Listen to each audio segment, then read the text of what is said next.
Welcome, one and all,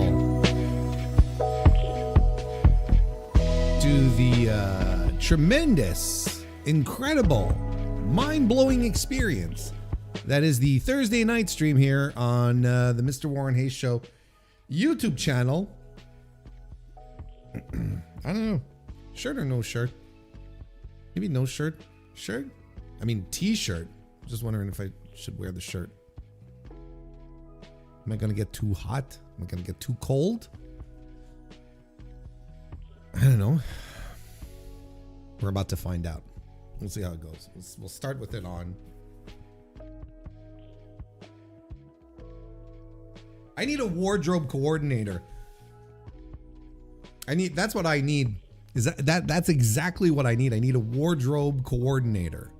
Not shirtless, no. No one wants to see that. Besides, I kind of feel like that would be breaking TOS. Somehow I also think that it just might not be permitted on this streaming platform. This isn't Kick. This isn't what's the other one? Rumble. Rumble is the one where all the far right weirdos are, right? Isn't it that one? Look, if you don't know, that's fine. I'm not necessarily jonesing for an answer here.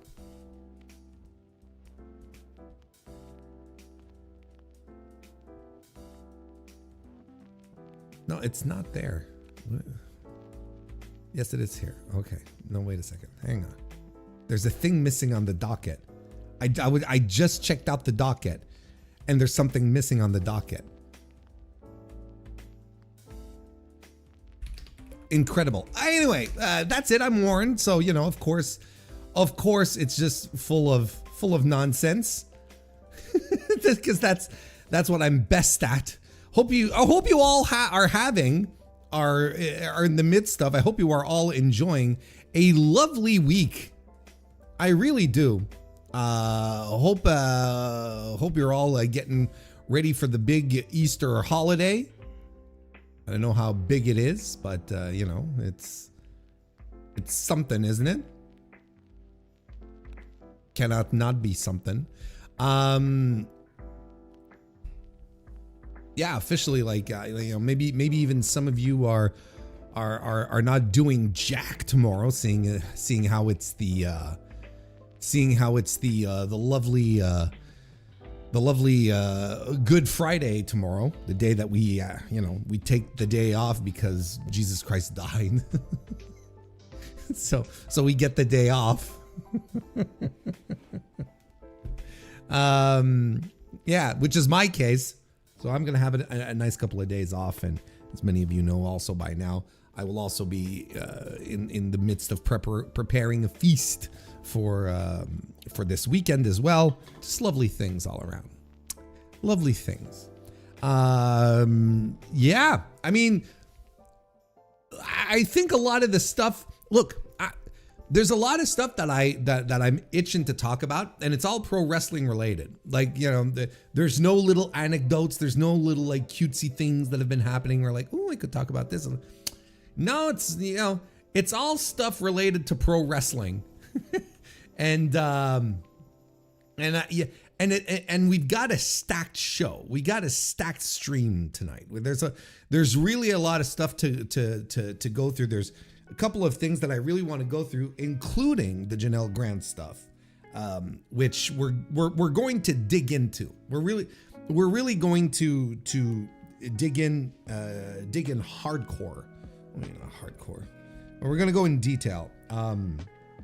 I read through the filing. I read through the filing that was released. Well, that started making the rounds today, as far as news goes, and yeah, it's been a while since we haven't had a proper talk. Maybe some things will. Maybe it'll be. I think maybe we're all due for a refresher and whatnot, but.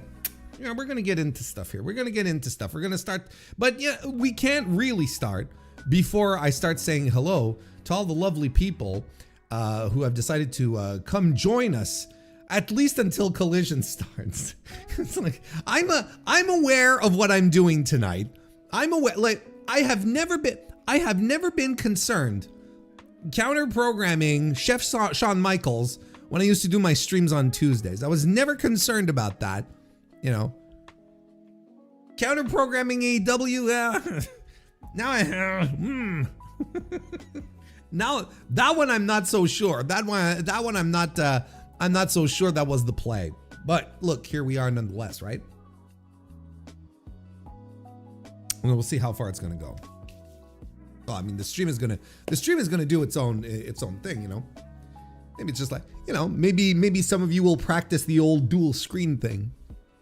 We have the collision on one screen and then me on the other. I mean, you don't have to watch me. You can just listen to me. Why would you want to look at me all that much? You're not my mother. Anakin JMT has been a member of the Mr. Warren Hayes Show channel for 69 months. Very nice. Listening while driving to Chicago and back. Thank you very much, Anakin, for your support all these years, and hope you have a safe drive to Chicago and then after back.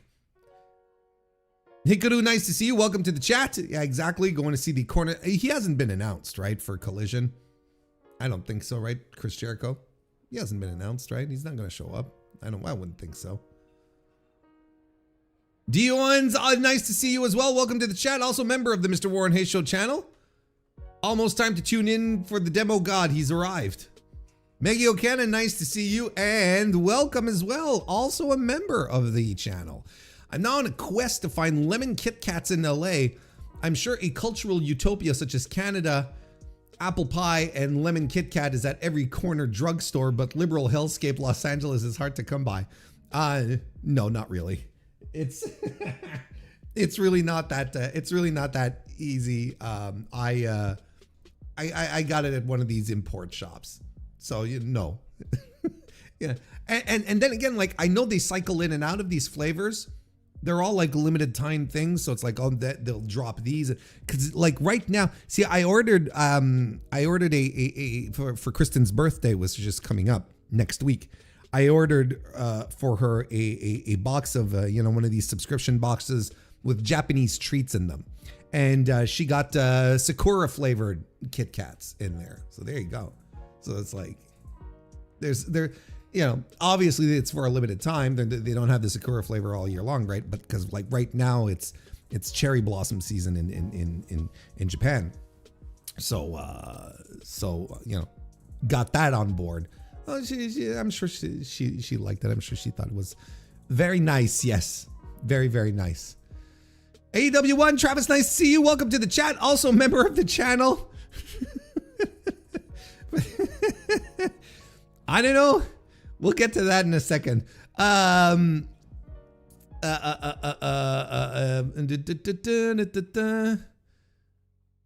Pedro the Fifth, nice to see you and welcome to the chat. Coming soon to theaters, the Warren Wears Spam, which is always that's a fashion choice.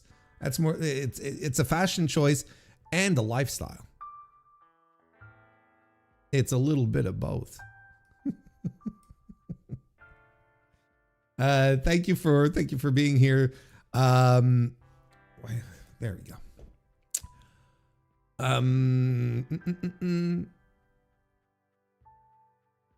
Canada giving us Kenny Omega and Jericho is the best example of Winnipeg can giveth and taketh away. Anything that comes out of Winnipeg is people escaping. That's the one thing we have to keep in mind. That's the one thing you just have to consistently keep in mind. Sports and Things shows. How you doing, Carlos? Welcome to the chat. It is nice to see you. Very nice to see you. No. I lost my spot. There we go.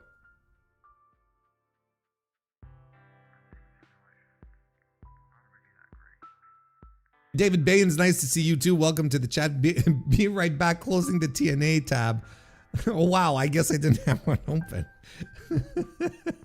Who does?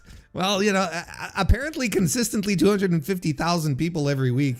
But what do I want? What do I know? What do I do? What am I doing?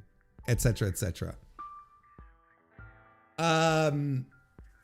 Yeah, I mean, look, this is where we're at. I think, like I said, we got a lot of stuff to get into. I know usually I take more time to banter and chit chat, but you know, we're going to get into the thick of thing.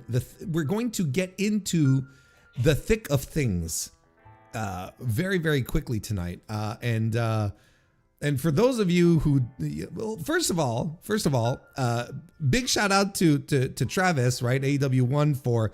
As you can see right here, right there, there we go. Just the lovely sign that he made for the show yesterday. Went and presented that front and center there on AEW television. Swear to God, like I was saying on the Dynamite review earlier today, you know, I couldn't have paid for better for a better spot for visibility. That like right on the corner of the entrance, like where everyone just shows up. You know, I'm like, all right, okay, this is actually pretty cool. I'm not gonna lie. You know, that was fun. And then, you know, of course, people pointed it out to me and whatnot from all sorts of spots. So that was really neat. And I was kind of shocked too. I love the good job. It was Kristen was like, why did he write good job? And I was like, well, you know, there's, she's like, why did he write good job? And then, you know, I explained it to her, but then a little later on in the evening, after I had explained it to Kristen, then Travis bestows us with this excellent video. Okay. Like this truly excellent video that explains the good job thing. No matter how humble a podcaster might come across, you know, every podcaster has an ego. Every podcaster likes to hear that they're doing a good job. Every podcaster likes to hear that they're doing a good job, and a good job, and a good job, and a good job. Diarrhea!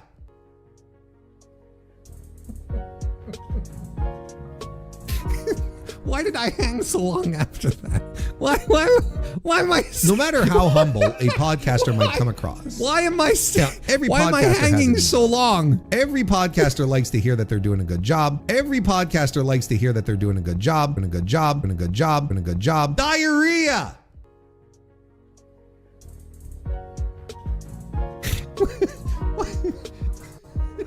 I'm just hanging there.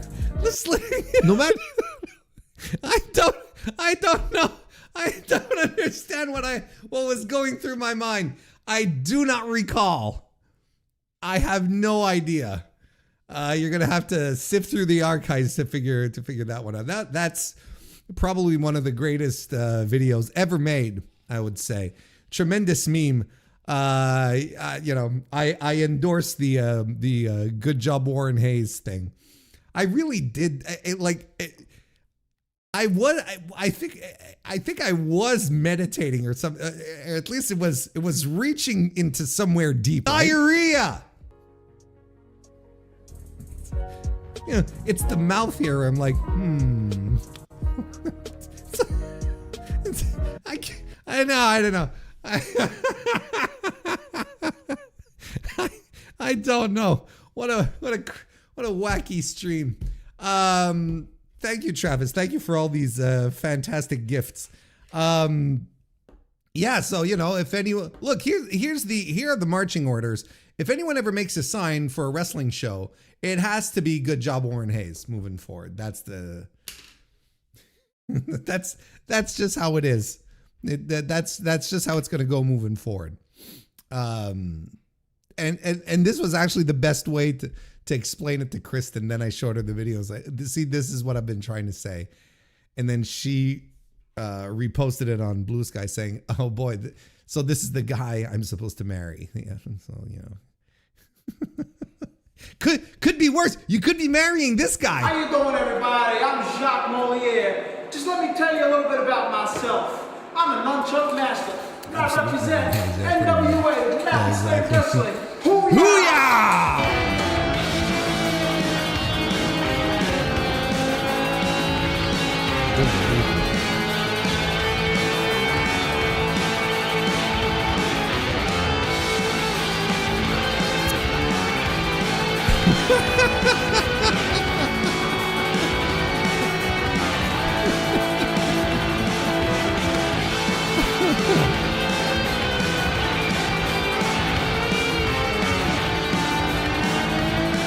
I heard that Jacques was inspired by Jericho and only goes by Jacques now. Like he could like literally be going as Chris instead. He was really that inspired. The Chris name is now fully available. Come on, just leave the fucking, there we go. Oh, we don't need to see this jack off again. Hey, here we are. Here's our docket for tonight, folks. Well, okay. Well, first of all, we didn't even do the thank you everyone for being here. If you're enjoying yourself already, diarrhea. And leave a like on the stream. Also, that would be tremendous. Very much appreciated, in fact. So per usual, on Thursdays, the Dynamite Review has been released. So that's available right now on the Mr. Warren Hayes Show webisode or on podcast episode. It could be either or. So that's available there. You can basically wherever you get your podcasts, it's available. You can give that a listen, where we review last night's Dynamite with gusto. Also, the Mr. Warren Hayes Show proper was also released earlier this week. And I also wrote a new article about Mercedes Moné over there on voicesofwrestling.com, doing a bit of diligence here because no one's talking about how great her run was. No one is talking about how legendary the run is and how she's flat out doing things the right way as she goes around dropping all of her titles when everyone just, about a year ago, we're calling her Mercedes Hogan. I mean, I know that's why no one is writing articles to talk about how great she was, because they were all writing articles at how terrible and awful a person she was last year and how she had creative control. And you all remember that fucking that bit right there that was objectively wrong, but people are stupid. So of course they're not going to turn around and write positive articles about Mercedes, because that means that they'd have egg on their face and they are not able to accept the fact that they were wrong. So it's on my article is on voicesofwrestling.com. You should go check that out. That is amazing. And as a little heads up, a little preview, a little sneak, a little winky doo, I will be recording tomorrow a brand new episode of the Gentleman's Wrestling podcast alongside our boy Jesse Collins. He invited me to talk about the results of his AEW fan survey. We are going to have a tremendous discussion because the results are awesome. He's already shared them with me so I could prepare, and there is lots of great stuff to dig into. Cannot wait to talk about that with Jesse tomorrow. So we're going to be recording that. And Jesse, I think, just releases podcasts willy-nilly. So it'll probably be released like Saturday or something like that. I don't know. It'll be released very, very soon. So keep an eye on this space right here on the on YouTube. Keep an eye on the community tab, or if you follow me on Blue Sky, you'll get the notification there. Or better yet, find the Gentleman's Wrestling podcast and subscribe. That's actually the best thing to do, because then that shows Jesse that I'm a draw, and Jesse will want me on more often. Then he'll have me on more than fucking Trevor Dame, who doesn't. When has Trevor Dame ever drawn a dime anywhere, right? Or Alan 4L, or Trish and Sarah, what have they ever drawn in anyway? So basically what I'm saying is that it's a competition. You should go subscribe to Jesse's podcast, but not now. Once the podcast is released, because then you can draw a direct correlation. Then you can be like, oh, look at this number spike thanks to Warren. Got to build my Hall of Fame case somehow. We got to start by doing that. Chris Jacobs, nice to see you. Welcome to the chat. I am too cold. Not right now. But I'm wearing my shirt. If I get too hot, I will take these off. But there you go. Mercedes could have showed up last night and pretended she had dropped all her belts, but she's too committed to the bit, and I respect it. I'm kind of shocked that she wasn't used on the show, because we know she was in Winnipeg. It's very, very, very, very odd. It's a swerve, bro, I guess, you know. AEW counter-programming Mr. Warren Hayes is going to blow up in their face like WWE counter-programming AEW pay-per-views. Exactly. This is my night. It's my night. It's not AEW's night. I hope they fail. I hope Collision gets 0 viewers.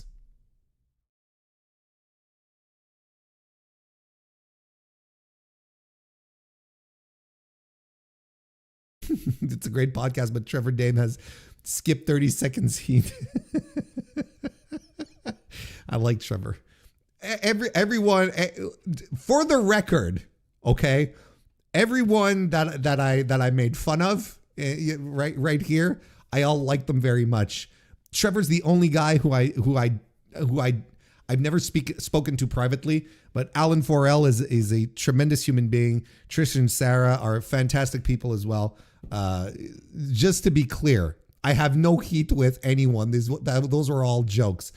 If I would never talk about people I don't give a shit about. I would never tease people that I don't care about. That's a given right there.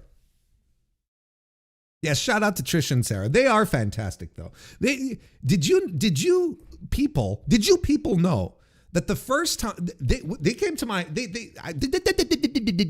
I invited them to my podcast last year, right? And that was the first time that either of them showed up on camera anywhere. Did you know that? And I even told them, I said, I straight up said in the invitation, look, I know you guys do an audio only podcast, and if you want, we can, I don't have a problem doing audio only, everyone's cameras shut off. I don't have a problem with that at all. And they were gracious enough to say, no, let's do it. Let's do the cameras. And I'm like, okay, sweet. Okay. But so yeah, I didn't even have to force them. I didn't even have to intimidate them into turning their cameras on. They did it by themselves. So, that was a big first. I'm a mover and a shaker. Just like I'm the master and the commander. Fuck your mama. Nice to see you.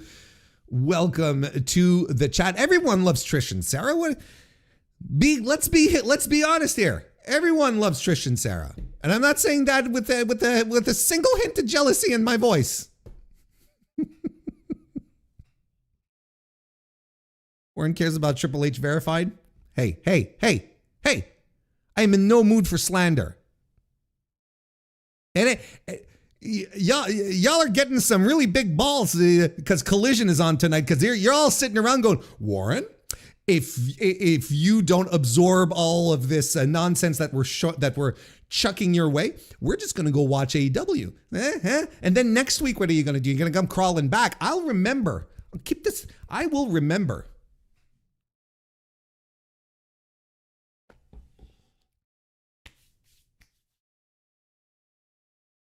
Hey JD, nice to see you too. Welcome to the chat. I appreciate it. You're so kind. Thank you so much. Thank you so much. So we do have a lot of things to talk about tonight. You can see on the docket here what we've got lined up. We are going to be talking about the Janelle Grant stuff, her latest filing. We are going to be talking about that, and like I said during the short warm up, I'm going to be going into a certain amount of detail. So hang on to your hats. We'll talk about that in a bit. But first, I think we're going to talk about this fellow. I think this is who we're going to talk about to begin with.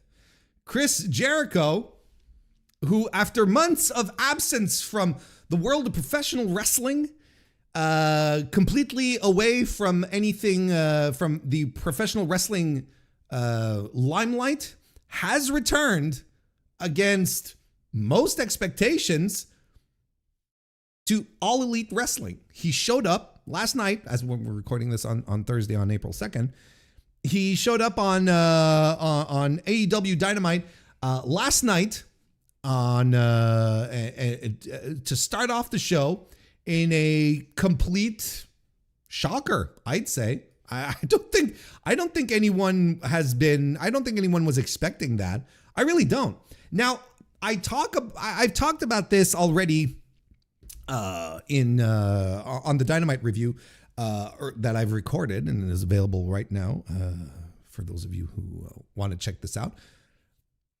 Oh, but I will go over a few more. I will go over a few points, and there has been some interesting developments. There has been a few extra developments since just earlier today over lunch. We got a few extra details, so we're all gonna get into that. Okay, first and foremost, DGMC, it is nice to see you, and welcome to the chat. There is no Maven watch party. There is none of that. Yeah, but there is Jericho derangement syndrome. Of course there is. So he showed up. He showed up last night, and I think I don't think I'm being hyperbolic when I say that most people had written him off coming back to AEW, right? Chat, back me up here. I think most people were like, yeah, this is pretty clear that he's going to he's heading back to WWE. Look, there was chatter from the WWE side, you know, it might have been low key, but there was chatter nonetheless.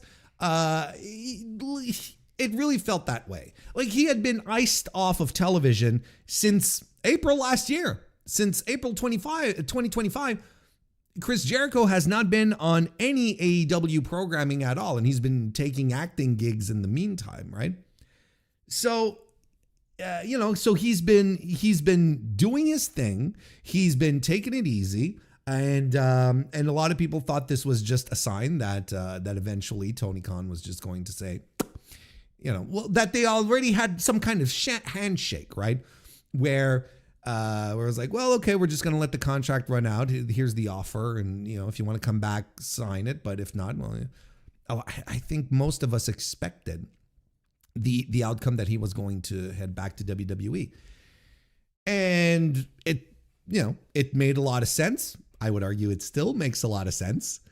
Like if he had decided to return, because, I think Chris Jericho was in a spot where he needed a refresher, and more than just like a gimmick change, the master of transformation that is Chris Jericho. No, I think he needed a complete change of scenery, which is something you can do in the current state of professional wrestling in North America. You can jump to another promotion just to refresh yourself, freshen yourself up, get, different audience eyeballs on you and whatnot.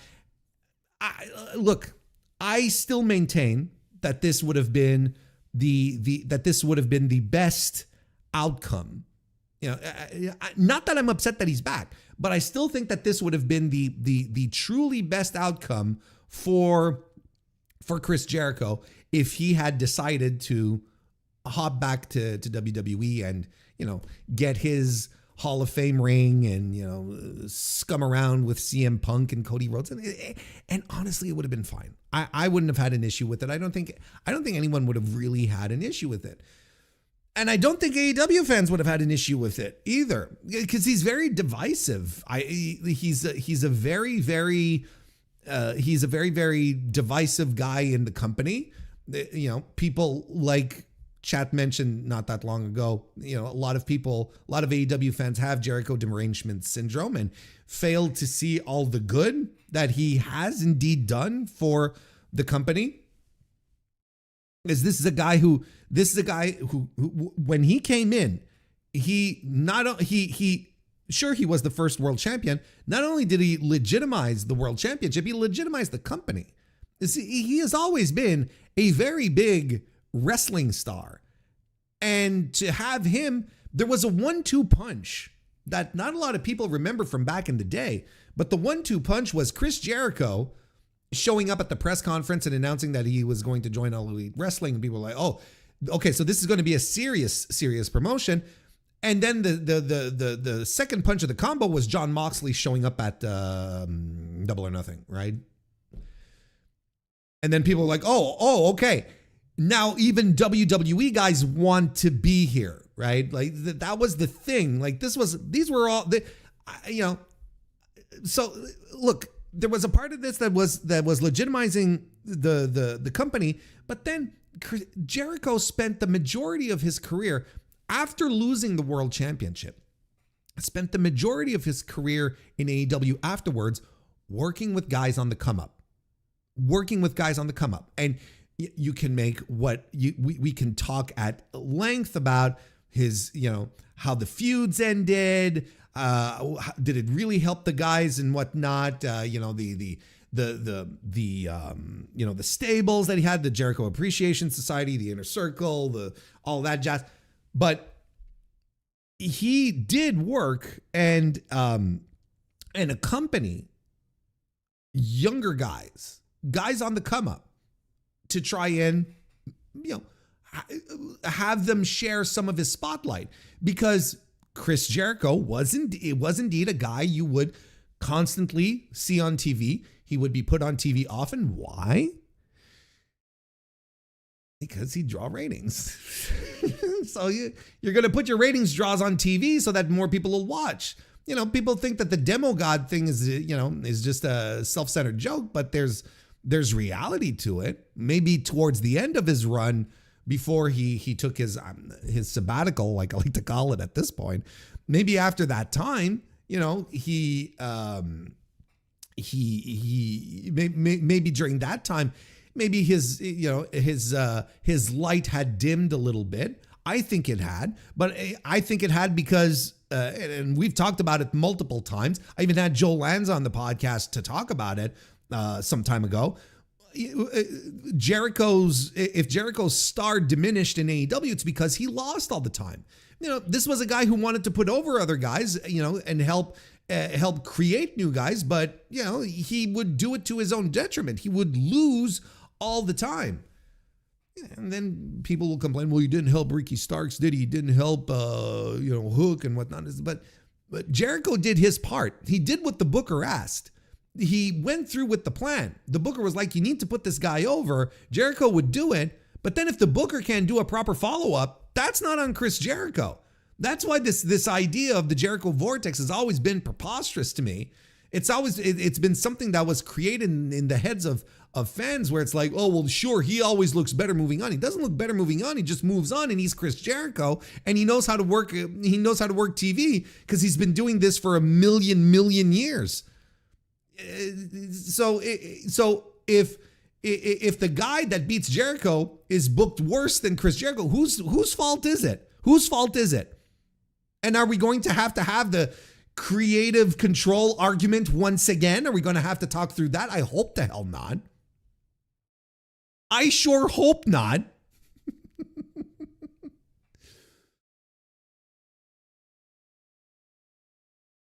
So you see, so ultimately, that's what I think. It's like he had a tremendous run. I think he's I think he's a tremendously important component of AEW, of All Elite Wrestling. He is someone that I would, in Tony Khan's shoes, I would fight for him as well. My first world champion, the guy who helped establish the company, who brought credibility to my company, who was a ratings draw for me, who played a significant role in multiple instances of my company. Yeah, I do what I can to keep him. I absolutely do what I can to keep him. So, you know, if Jericho was ready to leave WWE, was ready to go to WWE, and had everything, all his ducks lined up in a row, well, I mean, I'm Tony Khan, and I do everything I can to hang on to him. And not because he's an up and coming star. It's because he's a vintage part of the All Elite Wrestling experience, if that makes sense, you know. And I think okay, I'm going to be careful with what I say here. The question, nonetheless, that I have is, what do you do with Chris Jericho in 2026? Because nonetheless, Jericho's true heyday literally was 7 years ago. Like, the prime of his AEW career is 6 to 7 years ago. So what do we do with Chris Jericho in 2026 in an environment in just the year he left? This company has changed so much. The visage of this company has transformed tremendously to a point where it's baffling how different it was. Where's Chris Jericho's spot in all of this? How does he join into this new fray? You know, like, we talk about it sometimes, how, you know, oftentimes there will be pro wrestlers from the early days of AEW who will show up on AEW television. You're like, who? Okay, these people feel like they're from another era. You know, we'll say that about the Dark Order. We'll say that about Scorpio Sky. We'll say that about Riho, right? And I know a lot of people don't want to hear it, but you know, like, that there's a lot there. There's nonetheless that feel, that vibe. You know, it's something that when people talk about, oh, when is Britt Baker coming back? That's the first thing people say. It's like, well, how is Britt going to fit into, and that, you know, that's how it is. Then that makes a lot of sense. And this is Chris Jericho's case right now. You know, as a lot of these guys were on the come up while he was still around, you know, still working the mid card, working with Hook and all of that. How do you see him fit in with, you know, Will Ospreay and Hangman Page at the top and Swerve Strickland? And how does this all come together? You know, and you know, Chris Jericho has a lot of attributes. He has a lot of, he has a lot of qualities, but, you know, his in-ring, you know, wasn't all that great either. You know, he was starting to slip and whatnot, you know, wasn't all that great, folks. You know, but look, there clearly was a path to WWE that was open, that he was walking down, but decided ultimately to turn back and return to WWE. And we don't know what the situation is. We don't know what it was. My main guess, folks, as I said on the Dynamite review, continue to plug that because you should listen to my Dynamite reviews. They're awesome. Not only, look, they are better than ever. I have improved the quality, the perspective, the vision of the AEW Dynamite review. This is not your grandma's Warren Hayes Dynamite review. They're great. That's why I keep talking about them. But as I said in the review regarding Jericho here and his decision to not go to WWE, it's money. It's money. It has to be money. There's nothing else as a principal impetus to change than money, in my opinion, for a guy like Chris Jericho. We threw some ideas around, maybe some other ideas as to why, you know, he might have changed, if not the money, maybe if the money was similar or whatnot. But Dave Meltzer here today, Thursday, on Wrestling Observer Radio, he had some extra information already to feed us in regards to Jericho's decision to stay with AEW. And he said, like, I got the tip off. He said, I woke up, because the news had leaked on Wednesday, right? In the lead up, the news had leaked that there was a lot of chatter that Chris Jericho might be hanging around AEW for a while, that he wasn't going anywhere, that he might be coming back. There was a lot of chatter about that. kind of reminiscent to the chatter that we got with Private Party a couple of months ago at this point. And then both of these instances happened to be leaked on a Wednesday. And then guess who showed up on the Wednesday? You know, that one time with Private Party and that one time was Chris Jericho. But Dave got the tip off yesterday morning. He says he got a text message and then he got a call saying that he got a text about Chris Jericho in WrestleMania. And then he got a call minutes later saying Jericho was going to be in Winnipeg for AEW. And he said, look, I couldn't print that. I couldn't go with that. I didn't have, I couldn't run with that story, but I had been tipped off. So this is what Dave was able to gather then, because he reached out to WWE knowing Jericho had been in talks with them. And WWE's response was, he's not coming to WWE. And this is what Dave said, not now, not anytime soon, and maybe never. So, just look, if you tell me that kind of thing, that we're not coming, not now, not anytime soon, maybe never, you kind of feel like the conversation, the dealings kind of went sideways. Something not good happened to sort of spoil the broth here, so to speak. So that's when Dave then figured, he went, oh, okay, so this AEW thing has legs. And, for a lot of people, the trademark, the Cornerstone trademark was, a lot of people felt that was a giveaway as well. Although, to be fair, there was so little chatter, so complete radio silence in regards to the Chris Jericho stuff. And I think again, the fact that everyone had sort of accepted the idea that Jericho was going to WWE, that no one paid it any mind. No one was like, oh, he's coming back, the trademark, the Cornerstone. Why is he doing this? He wouldn't be trademarking things if he was going to WWE. No, So what Dave said then is that he was told that WWE wanted Jericho for a retirement tour. And that may not have been exactly what Chris Jericho was looking for. This is why AEW ended up making sense for him, right? He likely has more creative freedom and input into his own direction than what he'd have in WWE. And that goes without saying. That absolutely goes without saying. And again, this is different from having creative control.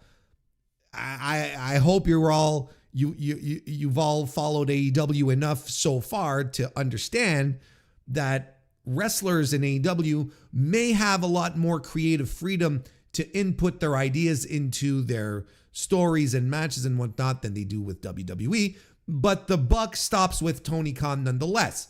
And Tony made that clear really not that long ago, where he flat out said, every decision goes through me and I tell people no all the time. What does he even say? I give my marching orders. It's like, here you go. This is what I want to see.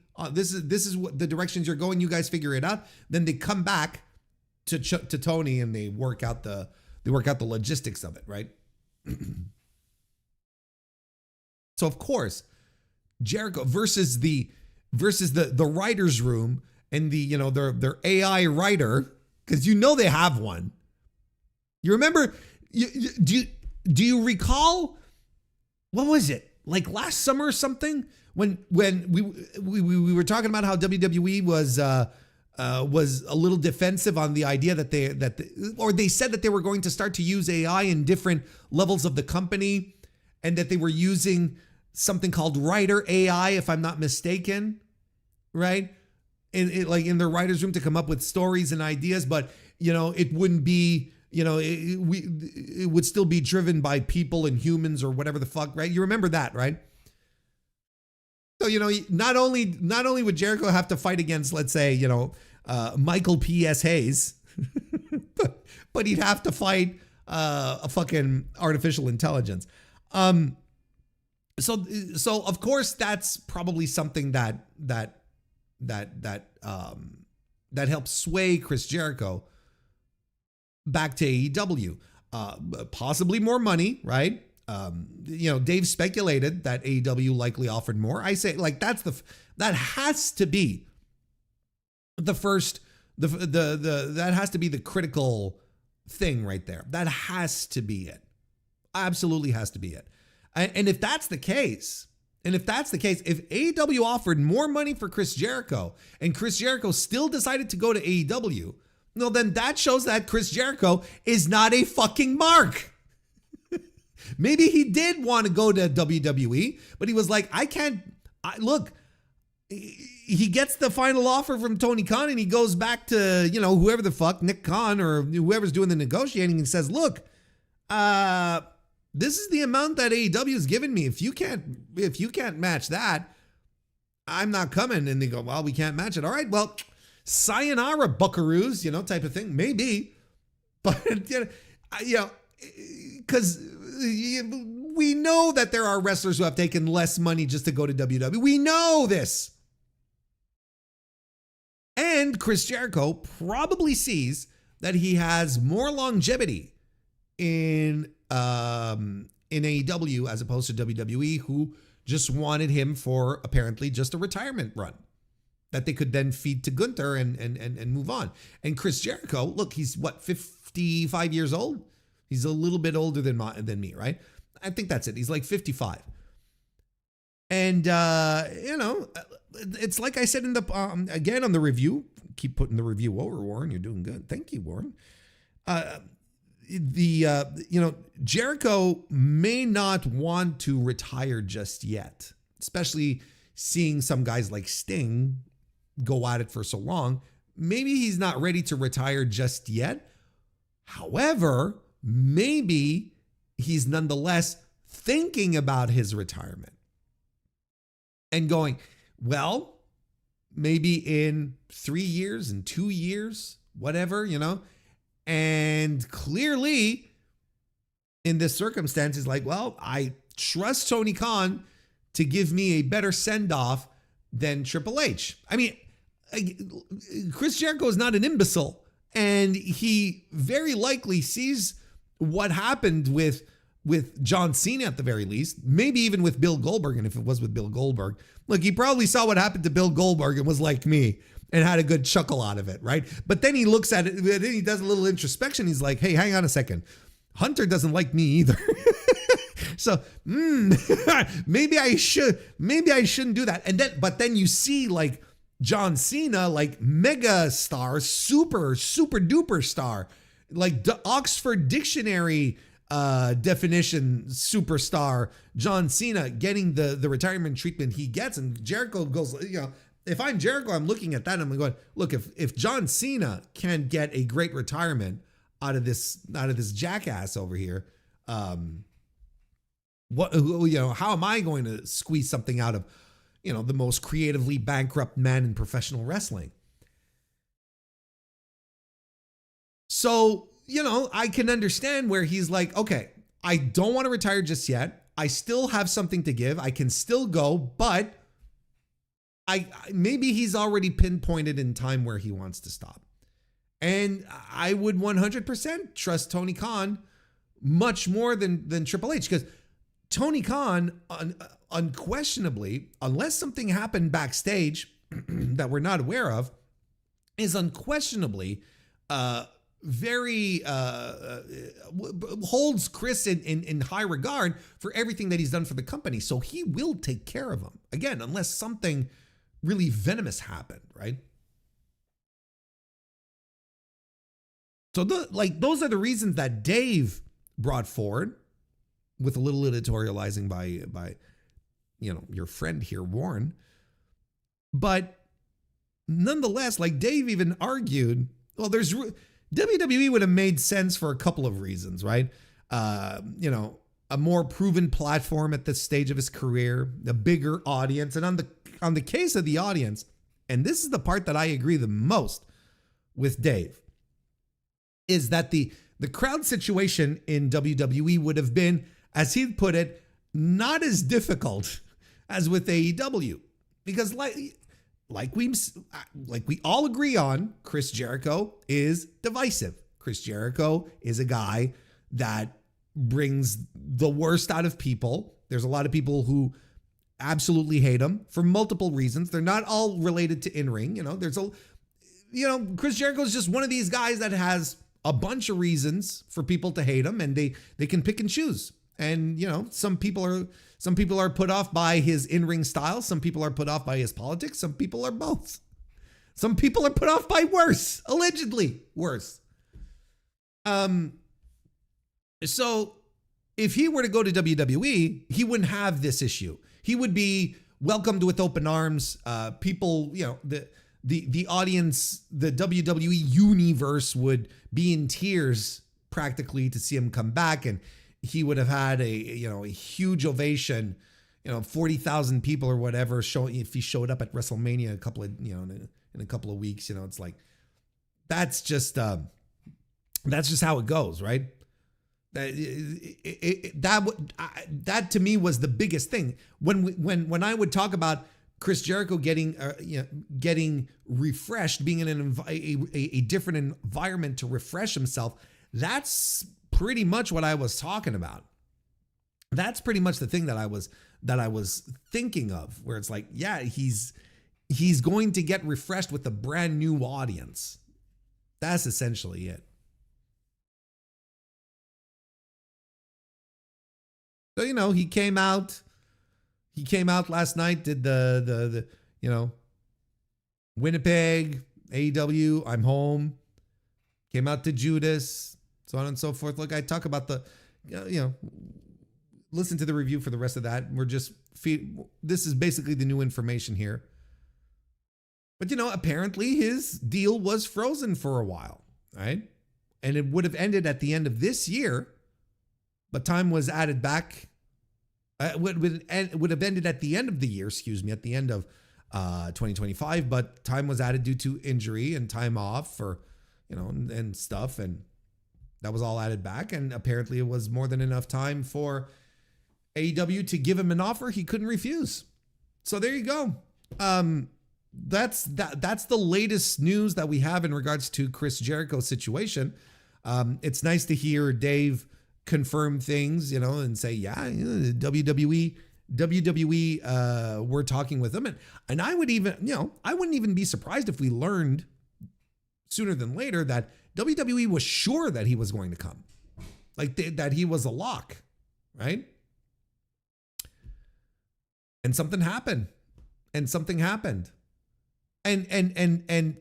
happened to the point where, Jericho alluded to it when he was walking out, when he came out, with the little sly grin, and just saying I'm home meant that that to me is a confirmation that he was seriously considering and was probably very close to going to WWE. Otherwise, why would he say I'm home? He didn't really go. It's not like CM Punk, who left WWE, retired for 7 years, came back to AEW only to go back to WWE when then he hits the ring and he says, I'm home. Then you're like, oh yeah, sure. But Chris Jericho never officially left AEW. So the talks were, that to me screams that the talks were very advanced, that we had gotten very, very far. Not far enough for some. Not far enough for some, because he's back in AEW. So there you go. I mean,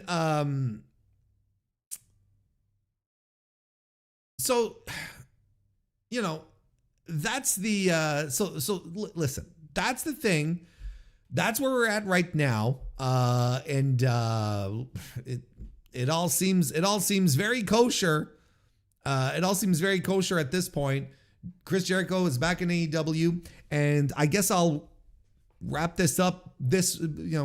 Pointing this way, it's like as you can tell, and as probably many of you already knew, I am not hung up on against Chris Jericho like a lot of people are. Again, You can hate wrestlers or love wrestlers for whatever reasons you want. That it doesn't bother me. Okay, you can do whatever you want. But myself, I'm not Chris Jericho's biggest fan, but I'm also not his biggest hater. Whereas there's a lot of people who, just enjoy hating on him, right? So, I'm at a stage right now where I'm just invested, curious to see what is going to happen next. This, to me, right now, his arrival, his return to AEW is the most interesting thing. I think it is fascinating. And especially as someone who creates content for the internet, I am very, very excited to have the chance to speak on this again. I'm very excited to sit down and crack my knuckles and say, well, we're 3 months in now since Chris Jericho returned to AEW, and this is what's happening. Like, I am so into this. Like, this is a podcaster's dream right here. A Chris Jericho ditching WWE to make a surprise return to All Elite Wrestling. This is tremendous stuff. Absolutely tremendous stuff. So, that's where I'm at. We'll be talking about Chris Jericho soon. I am very sure.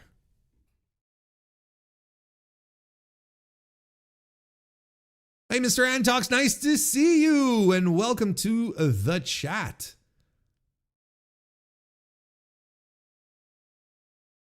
Yeah, that's right. He did put over Will Ospreay in front of 80,000 people, which was tremendous.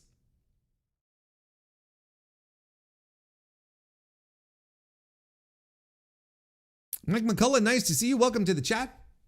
It is nice to see you.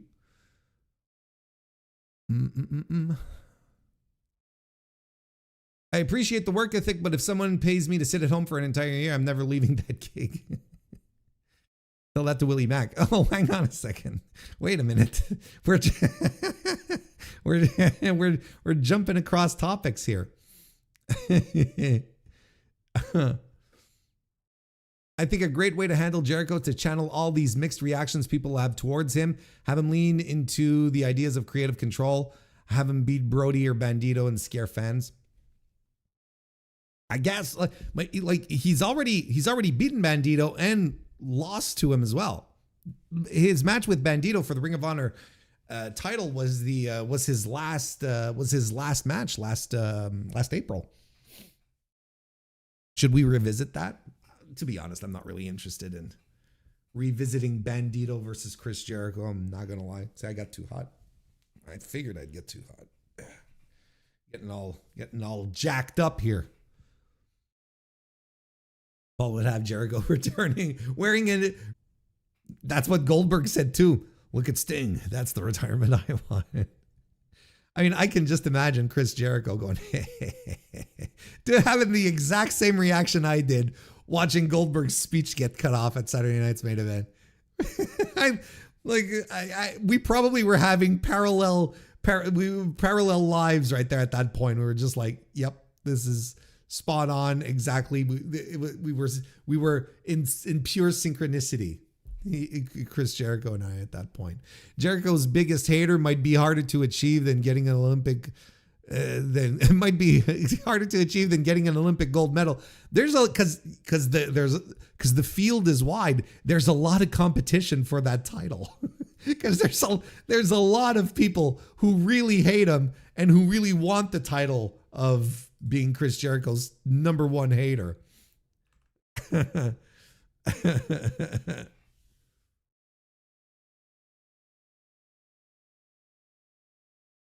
The Hurt Syndicate's back. They showed up on Collision. Good for them. Good for them. Good for them. Again, these are also guys that don't bother me half as much as other people.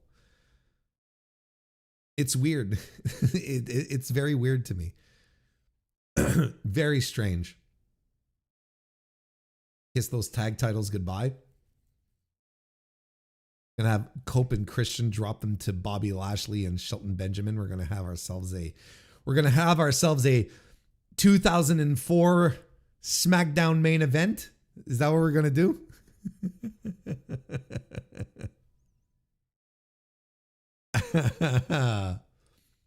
I would also bet Jericho has a backstage job.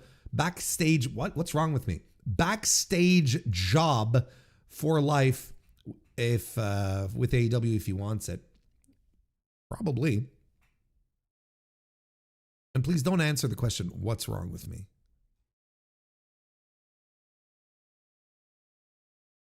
Look, I'll pay to see MJF versus Lashley for the title. Hell yeah. Yes.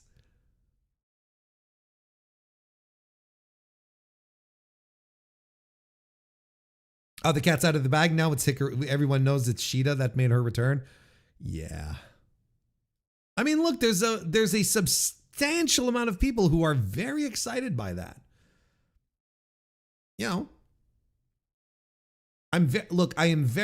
when I saw the spoiler last night that Shida had returned, I was like, I'm very excited to see the match now. Because she's in in case you're new here, let's do a little catch up.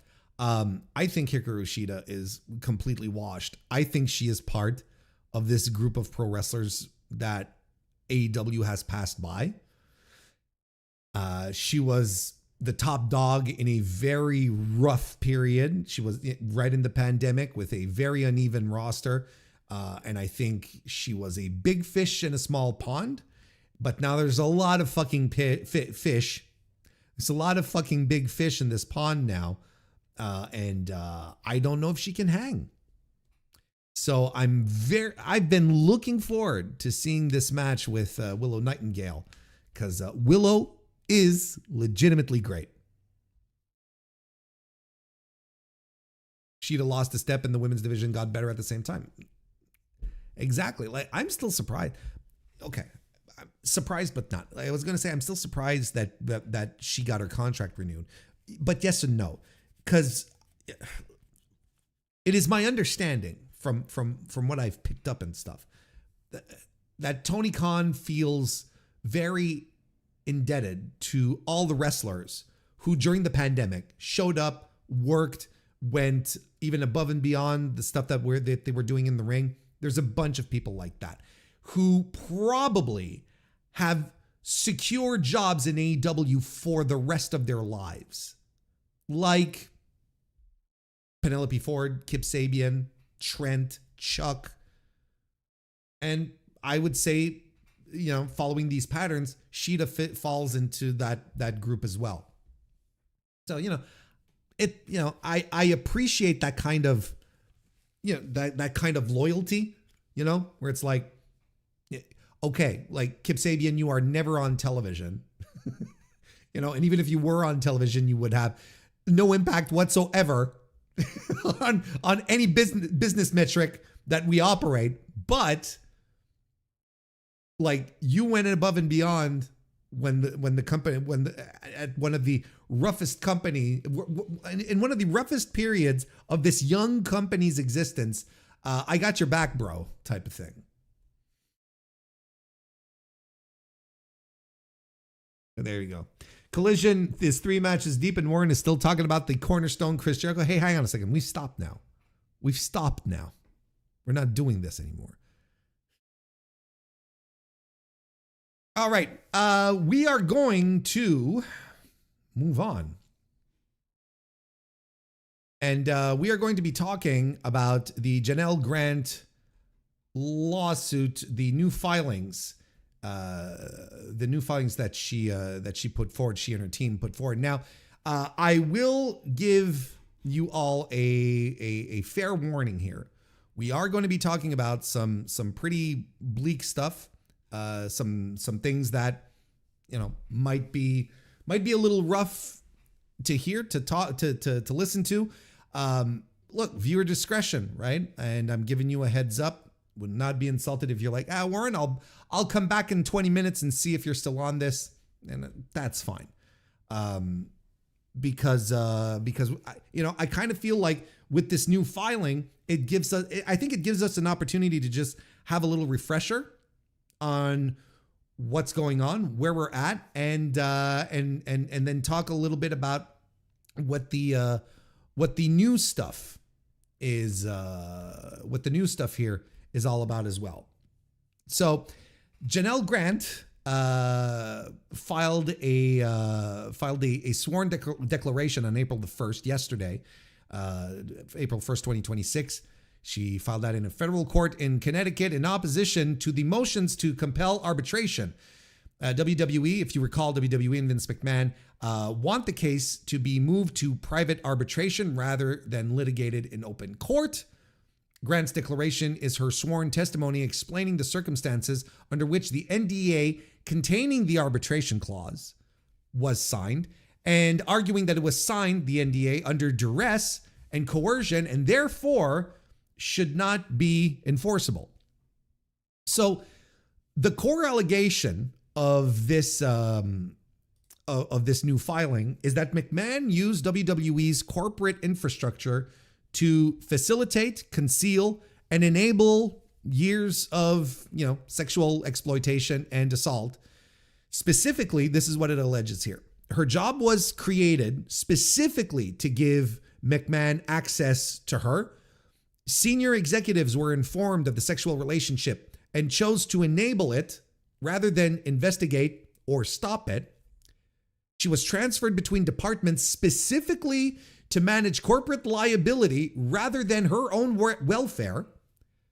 The NDA was processed outside of WWE's legal department deliberately to avoid internal scrutiny, and the company's resources, including private jets, hotels, hotel bookings, and executive communications, were used to further the abuse. So once again, in this filing, there's a bunch of people who have been who are named. It's all names that we know were included. It's all names that we previously knew, but in certain circumstances we do have some new information in regards to their alleged roles in the whole circumstance here. Of course, Vince McMahon is named here. He's the central figure. Don't have to go over that.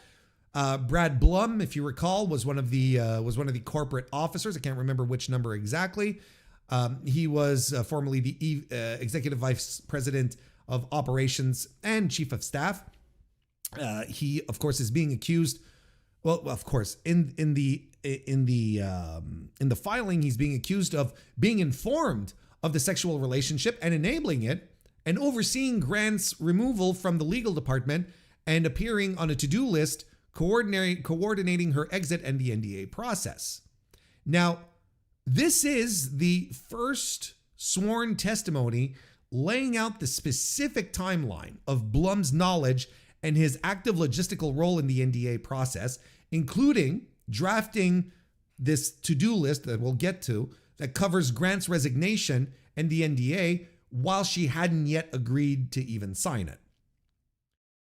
Nick Khan, of course, he's been a part of it. And in this circumstance here, he's accused of being formally notified by McMahon of the ongoing sexual conduct, waiting outside during sexual encounters rather than intervening, which is awful, and participating in executive discussions about managing Grant as a quote-unquote corporate liability. Now, again, this is the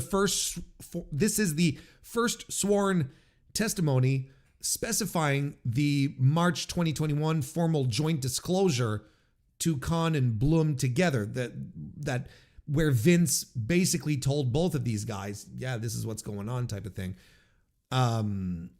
So that's some new information here. John LaRenaitis, of course, makes another appearance here. We didn't learn anything new in regards to old Johnny's stuff here. Brian Nurse, the general counsel, is alleged to have suspected or known about the relationship and raised it with Brad Blum, after which he was terminated. And McMahon allegedly said that then this was handled. Now, what's new about Nurse here in this circumstance is while Nurse's November 2020 departure was previously known, this is the first sworn testimony explicitly linking his termination to him having flagged the relationship to one of his superiors as a corporate liability. And then with McMahon saying, don't worry, we got rid of the guy. It's been handled. Brock Lesnar appears again in this filing as someone McMahon recruited as a quote unquote playmate as part of contract negotiations. This filing goes significantly further than the previously reported ones. We got a lot of specific details in here with the types of video requests, Brock having an alias, calling himself Polish Joe, and crucially, that contact between Grant and Lesnar continued until March 2022, 2 months after the NDA was signed. So the explicit framing of Lesnar as a contract negotiation inducement is also new at this level of sworn detail. Jerry McDevitt as well makes an appearance here. He is named as the drafter of the NDA, operating under extreme time pressure and communicating through unusual personal email accounts. Grant alleges she was instructed to withhold information from her own attorney while McDevitt coordinated the agreement terms. So we've got new sworn testimony here as well, specifically that McDevitt used a personal AOL instant messaging address rather than his K&L Gates address for initial NDA draft. So he used a personal email as opposed to his actual lawyer email, and that he sent the initial draft to Grant's attorney, but not to Grant herself. That's what we got here that is new. So let's say we use this, we can go through it and we'll get into some details.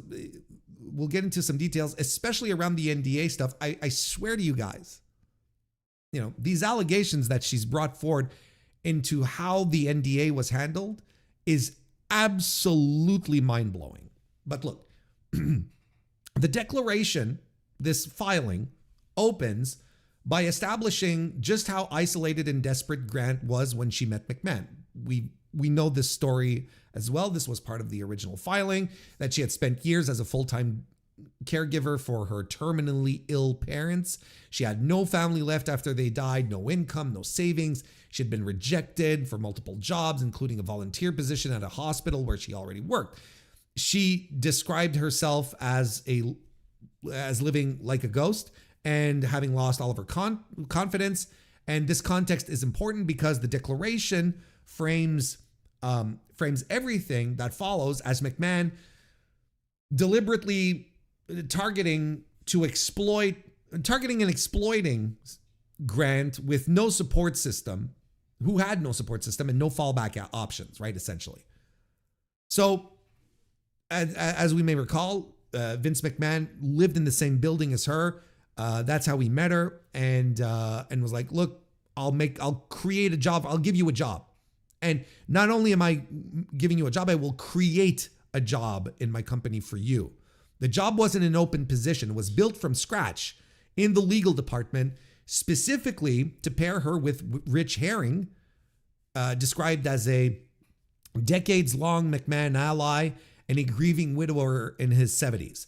The legal background Grant had from law school made the placement easy to justify on paper, but the real architecture of the role was about control and access to McMahon.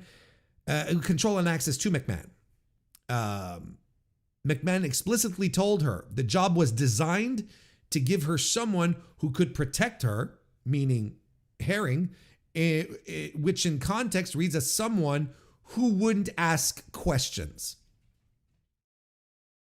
So she continues talking about how the pandemic era created conditions that significantly escalated the abuse.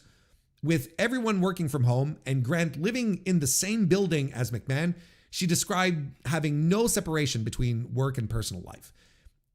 McMahon had unlimited access to her at any hour. She describes him flying in from Florida on the corporate jet because, remember, corporate at that time during the COVID era, they were running shows out of Florida, the Thunderdome, right? So he would fly in from Florida on the corporate jet specifically for sexual gratification and then would fly back. During this period, he began actively advertising her to other men, both inside and outside the company. And this is where we start getting some new information here. The declaration adds that McMahon told Grant during this period that filming had begun on the Netflix Mr. McMahon docuseries, right? And that Grant specifically cites this reason. She felt compelled to comply with McMahon's plan, not because she didn't want to risk having her life being blown up on national television as some sort of vendetta, right? This frames the existence of the Netflix production as a coercive tool, which was previously not established in the public filings. One of the more disturbing structural elements is how thoroughly the filing describes the impossibility of her being able to do any kind of reporting, like, to call upon someone for help within the company. She notes that even the company's most senior executives were, again, allegedly in her account, literally waiting outside during sexual encounters before resuming meetings. The message this sent her was that there was no authority above Vince to appeal to, and seeking help would not only be futile, but could be potentially dangerous. McMahon also mentioned his attorney, Jerry McDevitt, unprompted early in their relationship, specifically in the context of making problems and people who become problems disappear or go away, I think is what it was.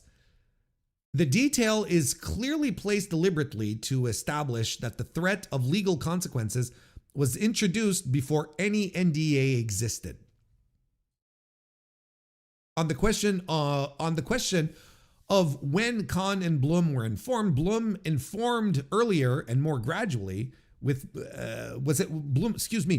was informed earlier and more gradually, with McMahon identifying him as someone who had figured it out. So that Blum has sort of put two and two together sometime before his November 2019 promotion, and Blum already relaying internal rumors about McMahon and Grant to McMahon by February 2020. Khan was put on notice by McMahon shortly after joining WWE in August 2020.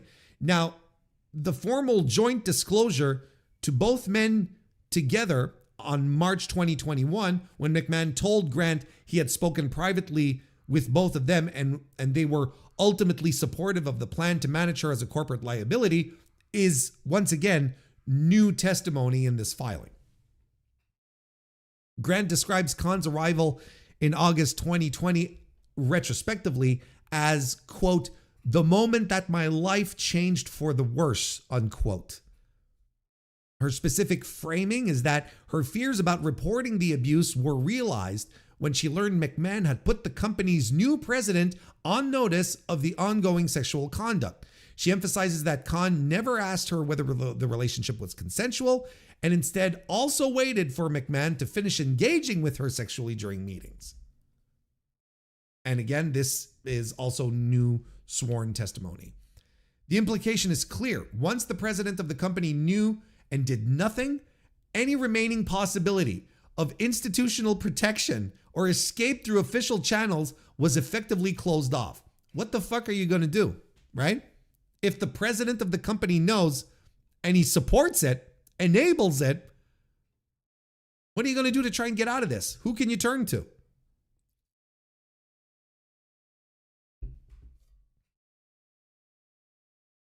The mechanics then of her transfer from the legal department to talent relations are laid out in pretty significant detail. The stated reason internally was that her presence in the legal department was preventing the company from hiring a general counsel candidate, a female one at that, who operates, quote unquote, by the book. That's what was written in the filing. She was told to immediately clear her desk, remove herself from distribution lists, and tell no one, with the instruction to specifically not tell Rich Herring, right, the older gentleman that was supposed to look out, that was supposed to protect her, right? So to speak. So she was specifically told not to tell Rich Herring. And that's interpreted in the declaration as a deliberate choice to keep the legal department insulated from knowledge of what was happening, so the incoming general counsel search could proceed cleanly. So she offered to simply resign and leave the company entirely, which would have solved the problem a lot more simply, but guess who said no? Guess who turned down the resignation? The declaration frames this refusal as evidence that keeping her inside the company and under direct supervision was the goal, and not tidying up a liability. So the new stuff that we get here is that the filing adds the specific detail that Blum physically walked Grant from talent relations to the chairman's office, the chairman being Vince, of course, and waited outside while Vince offered her sexually to a WWE talent. We're not talking about Brock Lesnar here. We're talking about someone else. And that McMahon's behaviors became more outrageous after the transfer precisely because the corporate plan gave him cover to act openly at WWE headquarters. It is preposterous. We're not done, by the way. In the filing, Janelle Grant catalogs significant physical consequences of the abuse across the years. A lot of stuff, not great stuff, swelling, bruising, bleeding, and incontinence from violent sexual encounters, and as well as panic attacks, severe weight loss, hair loss, rashes, migraines, sleep debt, dizziness. There are multiple references to taking her own life as well, including at least two described attempts or near attempts, one around April 2021 and another during the NDA signing period in January 2022. Where she describes considering jumping off of a balcony. It's reading through those, it's described in much more detail. There's a lot of stuff that is described in much more detail that I'm not getting into because it is so incredibly dark. I mean, the filing is out there if you want to really dig in to get the full gravitas of what's going on here, the real inhumanity. I'm sort of packaging it all together so that it's consumable, but it's really bleak. One of the you want to hear about bleak? One of the filing's declarations most pointed arguments is that the abuse didn't stop after the NDA was signed. The declaration, this is new information, by the way, the declaration described a specific sexual assault occurring approximately a week after the signing, which had not been previously detailed in filings. The document also describes continued contact and pressure regarding Brock Lesnar and ongoing communication with Vince McMahon and other talent. That's when we start talking about more WWE talent we're probably having her being offered. Her formal last day wasn't even set until February, where with HR contacting her in early March. We learned here in this new filing that Lesnar continued having contact with her until late March 2022, 2 full months after the NDA was executed, which is new with like I said, is new detail and undermines any framing of the NDA as a clear endpoint for legal purposes. This is probably the strongest element against the validity of the NDA that I've seen so far.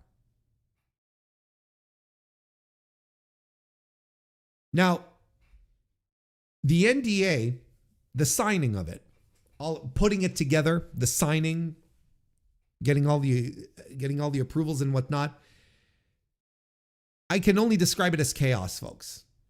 And I can only put myself in her shoes. And I don't know how this woman is even remotely sane. And we're going to go blow by blow here. Because holy shit. Okay, so just as a setup here for the power dynamic going into the signing of the NDA, just to make sure we're all on the same level, just to understand on what playing field we're on here. Before a single draft of the NDA was circulated, the conditions were already stacked against Grant in ways the declaration, or the filing, I should say, clearly intends to establish as evidence of coercion. Okay? And I will continue, look, we're going to continue reading this. Of course, these are all allegations still, but holy shit, I don't know how anyone could come up with this. Like, this is me just simply editorializing. I don't know how anyone could invent the following sequence of events, because I don't know how anyone could come up with this. So Grant had been instructed from the beginning to tell no one about her closeness with Vince. Vince had mentioned Jerry McDevitt, right? And his ability to make problems disappear early in the relationship, like we talked about, right? And he talked about this before any NDA had been ever discussed. Grant has no independent support system, no family, and her entire professional existence was tied to Vince McMahon. She had already attempted to take her own life around April 2021, and McMahon was the sole source of information about whatever external threat he claimed was leaking information about them. We're going to get to that in a second, okay? But this is what we're working at. This is square one. January 9, which I believe 2022, right? The NDA is introduced. McMahon, this is how it all goes, okay? It's really a blow by blow. McMahon invites Grant to his condominium late in the evening, consistent with his pattern of dropping destabilizing news at night. That's what he'd do. He tells her an anonymous source is actively leaking some information about his sexual conduct with someone at WWE headquarters, and frames her as collateral damage. He says he could lose his power, he could lose his marriage, he could lose his home if they don't do damage control. Grant panics, of course, offers to simply resign from WWE. He's like, okay, let's wrap this up then, Vince. Vince says a resignation plus signed paperwork would satisfy his wife and protect the both of them. When Grant expresses fear about the explicit content being weaponized, right? Vince said Vince won't say who he shared it with, but says thousands of men have probably seen it. And that the most compromising material, though, is locked in his personal safe. He has a phone, right, with just localized stuff on a phone locked up in his safe. He lays out a detailed plan covering where she can go, who she can talk to, what cover story to use, and who to get a lawyer referral from. He tells her Nick Khan and Brad Blum are already on notice. He tells her the paperwork will go to K&L Gates, which is Jerry McDevitt's firm, and will be filed in a dusty drawer, quote unquote, with the others. Again, this is from, that's a quote from the filing. They have sex. Before she leaves, he instructs her to keep engaging sexually with Brock Lesnar. Okay. On January 13, McMahon unilaterally brings up money as they're sitting together in a living room. In his living room, to be specific. He smiles, slaps her thigh, and announces that he's going to give her $1 million to sign the paperwork. Grant describes feeling stunned, then disgusted, then enraged. She gives a non-committal answer because she has no desire to sign or take money and is trying to stall. The next day, the 14th, McMahon calls to inform her that payments will be in installments due to cash flow purposes, a detail she never asked about, and that McDevitt apparently was the guy who directed it. On that same day, on the 14th, McMahon texts Grant a photo of a to-do list drafted by Brad Blum. The list includes specific instructions: resign from WWE, hire an attorney, finalize the NDA. McMahon sends her a voice message saying that he and Nick Khan are ready to place her at a company like NBC, ESPN, with Khan personally making the calls. This is notable, as we recall, because Blum was actively drafting logistics around the NDA while Grant hadn't even agreed to sign. They were already putting all of this together, and she hadn't said, yes, I will sign it. So you see how this is going here. On January 19, Vince McMahon orders Grant to get an attorney referral and give it to him that same day because she had been refusing to do so, because she hadn't committed to sign. He explicitly tells her to treat the attorneys as a formality. He tells her to share only her name and address with the attorney, nothing substantive. Grant obtains a referral through her doctor, as McMahon had previously suggested. Wonder who, if you've been following, this is likely Dr. Kolker, right? From the other part of the lawsuit. She texts McMahon asking, can you tell I'm scared? On January 20th, then the process begins and already fucking goes sideways. McDevitt sends an initial draft of the NDA from a personal AOL account, email address, not his K&L Gates address, to Grant's attorney. The draft goes to her attorney, but not to Grant herself. Less than an hour after the draft is sent, John Laurinaitis texts Grant saying Vince McMahon told him about her resignation and offers to help. That afternoon, Grant texts Vince saying that she is sick and hiding under the covers, comparing how she feels right now to when her father passed away. Vince replies demanding she get it done by tomorrow if possible and to stay in touch while he travels. Grant speaks to her attorney shortly after and learns for the first time that a draft exists. Her attorney flags immediately that language in the NDA could be construed as Grant already violating it before she even signed it.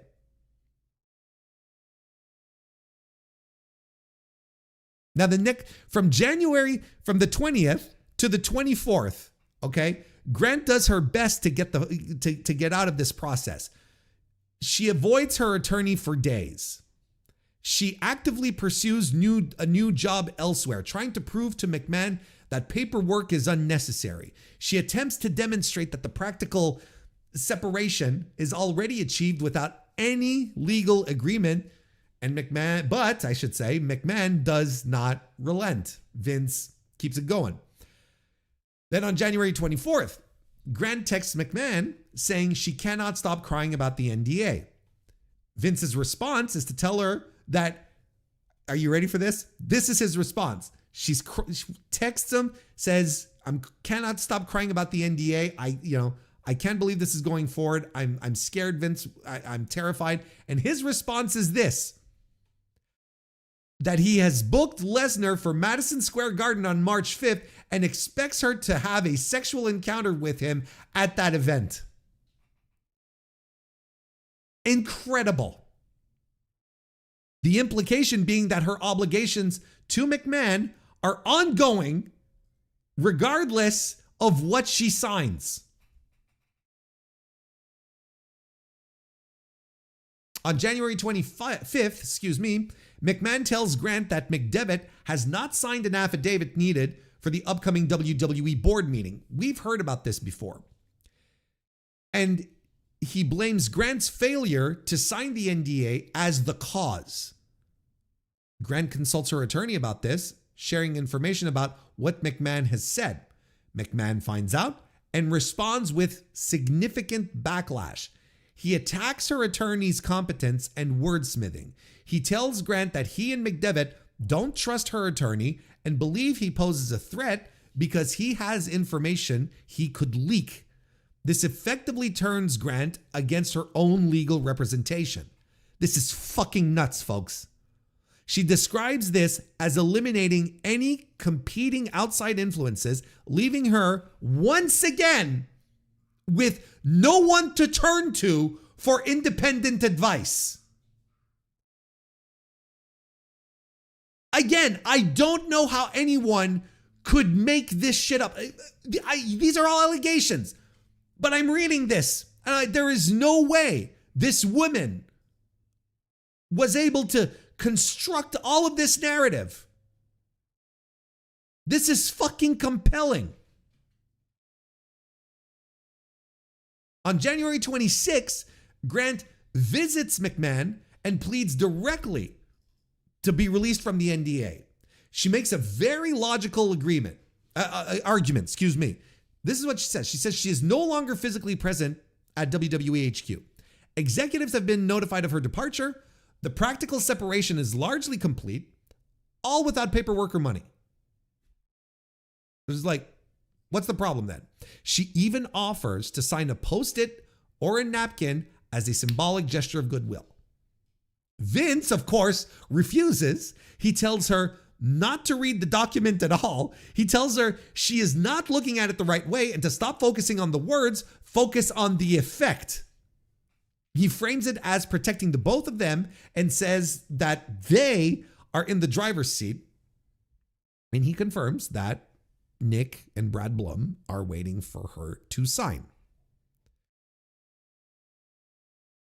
At 1:55 a.m. on January 27, there's receipts to back this up for the timing here. Vince McMahon sends a voice memo. He begins by echoing her request to back out, then explains why that cannot happen. He says his attorney must inform the WWE Audit Committee that there is no pending or threatened litigation. As you will recall, this was all in regards to the shareholders, the purchase by Endeavor. It was all part of these machinations. Grant finds this confusing because she has not threatened litigation against anyone. Vince says that he will be, quote unquote, double fucked if she doesn't sign, referring to getting a divorce and being ousted from World Wrestling Entertainment. Grant interprets this recording as an explicit sign or else ultimatum on a hard deadline, and she understands from this that she is not free to leave. So then later on the 27th, like during fucking daylight hours, McMahon moves the deadline from January 31st to January 28th. Again, this is all due to the shareholders. Grant has not slept and tells McMahon this. Operating on no sleep, she asks her attorney to review quickly so she can get it over with while still hoping something will change. Now, we've got timestamps here because we've got text and email exchanges. At 5:38 p.m., her attorney sends his draft to Jerry McDevitt. At 7:01 p.m., McMahon sends Grant a completely different, clean version of the agreement directly to her phone and tells her to sign it immediately. At 8:56 p.m., Jerry McDevitt replies to her attorney saying he cannot open the attorney's draft and will have his secretary make revisions in the morning. At this point, there are at least 3 versions of the fucking NDA in circulation, none of which Janelle Grant has been meaningfully involved in negotiating. Is this blowing your mind yet, chat? Grant does not sleep at all between January 27 and 28. She tells McMahon this. Then the final day, January 28, D-Day. At 10:04 a.m., Jerry McDevitt sends a revised draft to Grant's attorney saying he worked off his own version and incorporated certain points from the attorney's draft as well as points discussed between the clients. That's right. There's a 4th version now. He notes he has a flight to catch and will be out of pocket until later that afternoon. He says it is his sense that the parties want to wrap this up today.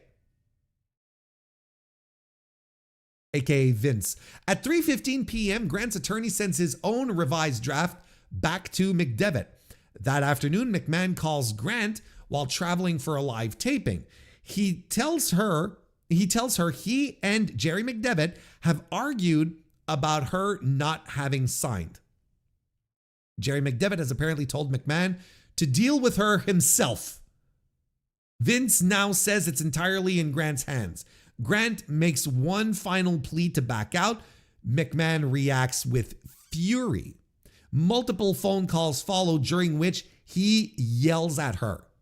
He threatens that if he does not sign by 8 p.m., there will be serious public harm to him, his family, his marriage, his empire, his reputation, and her safety. I love how he keeps bringing up the marriage with Linda when everyone knows it's a fucking sham at this point.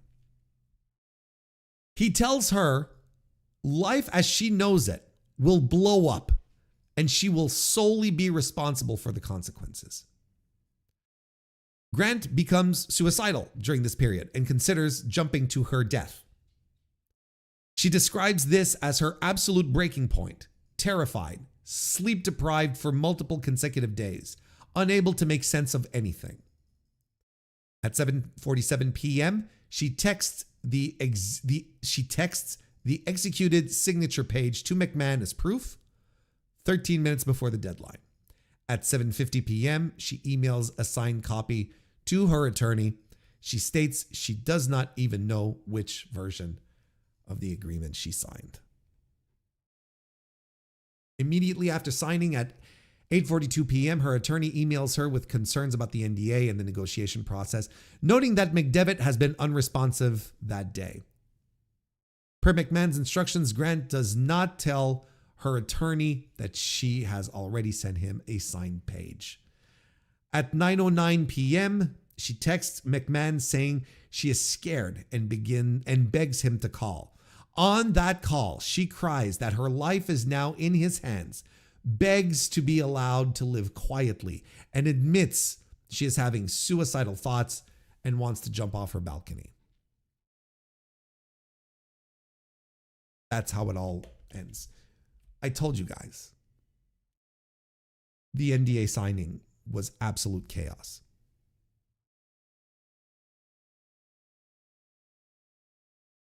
Now, when it comes to the arbitration clause, which is what all of this, why this is being filed, it's in response to moving everything to arbitration to keep it out of the courts. Grant states clearly and directly that she has no memory of the arbitration clause whatsoever. No discussion of it with Vince McMahon. No discussion of it with her attorney. No recollection of reviewing it. No recollection of either Jerry McDevitt or her attorney making revisions to it. No recollection, of agreeing to arbitrate. She was in a state of extreme distress, fear, and sleep deprivation throughout the entire NDA period, including during whatever drafting process touched that provision. So the last point there is from what I understand, because I'm not a lawyer, but there's people who know legalese that I can ask questions to, and they answer me with what they know. But they gathered that this is the legal core of the whole declaration, right? This last declaration, the last point here, that she was in a state of extreme distress, fear, and sleep debt. Everything else is context building to that conclusion. That whatever she signed under conditions that made meaningful, that whatever she signed it under conditions that made a meaningful, informed consent to any specific clause essentially impossible. This is what she's going to bet on to make sure that the agreement, or that this trial, I should say, this litigation doesn't go to arbitration.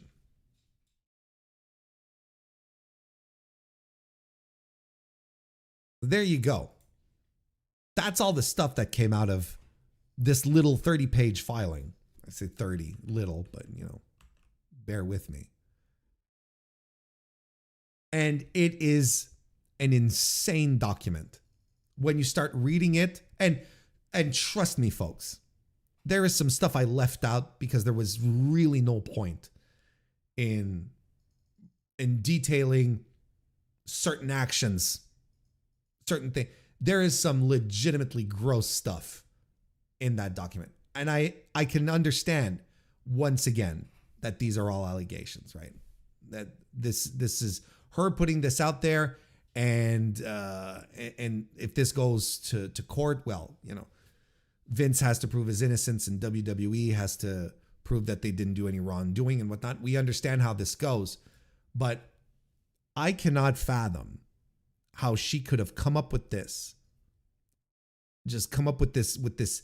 I don't know how anyone could come up with this kind of scheme out of pure fantasy. This is something that has to happen to someone. This is something that just comes together. It is a crazy, crazy document. It's more than, honestly, crazy is diminishing it. It's bone chilling. It's disgusting. And I can only hope a judge looks at this and goes, yeah, you know what? I'm convinced. I'm convinced. Let's move on here. Let's not send this to arbitration in Connecticut.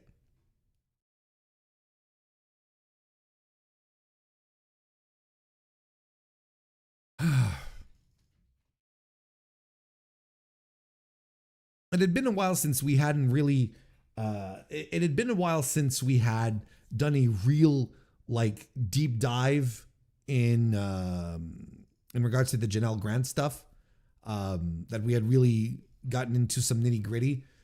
And I thought this was a really good opportunity to do it. Maybe even, like I said, serve as a refresher for maybe some folks who are like, I don't quite recall what was going on. Where are we? Because there's been, just a few things. But this is this is one of the more significant filings because there's all sorts of new information in here, including the fact, as we mentioned, that Vince shopped her around to multiple different talent, not just Brock. Brock was mentioned, but there were others. Where they just shopped around, or did she go ahead and actually perform sexual acts with these wrestlers, these talent? I don't know. Of course we don't know. Will this be the kind of stuff that might come out? I don't know. Maybe. Depends on how deep all of this goes, how much, if it does go to discovery and it becomes public, maybe.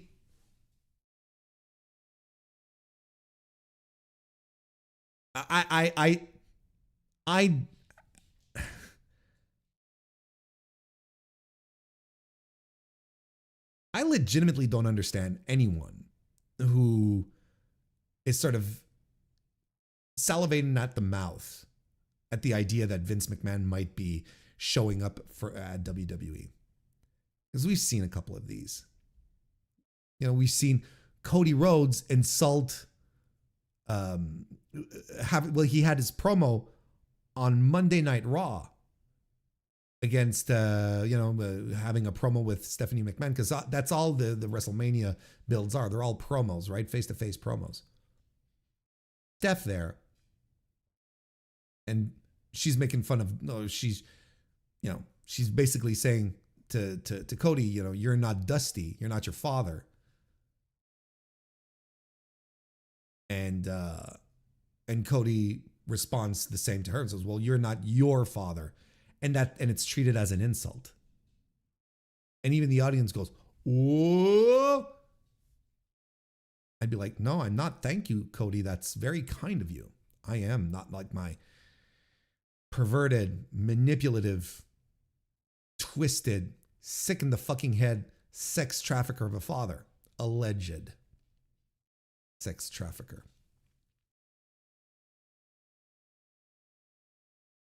But it was treated as an insult. And then what happens the next day? The state media, right? Busted Open Radio, Tommy Dreamer. What implications would Vince coming back have on the main event? You're like, Jesus Christ, really? Really? This is what you want to talk about when it comes to Vince McMahon maybe showing up at WrestleMania. Maybe, a big old fat maybe, right? This is what you want to talk about. The implications of Vince being inserted in the storyline. I don't understand the brain of any of these fuckers. I really don't. There's to a degree, like a guy like John Cena, I can understand how he feels indebted to Vince because he owes everything to Vince. He owes his entire career to Vince McMahon. But he will never, ever, ever say anything bad about him. He will stick up for Vince until the very end. And I think it is perfectly acceptable for a human being in this type of situation to say, hey, you know what? I will always be indebted to Vince. I'm very thankful for everything he's done to me. I wouldn't have a career without Vince McMahon. But the man that is coming out now is not the man I know, and I condemn it, and I cannot be associated with him. And I think that's fair. I think that's a very reasonable human way of approaching this. I don't know who can just sit back and go, yeah, this is good. That's fine. I'll just turn the other way. It's all allegations. You're throwing him under the bus. The thing with Vince is that this is not new. I mean, in this type of detail, it's new.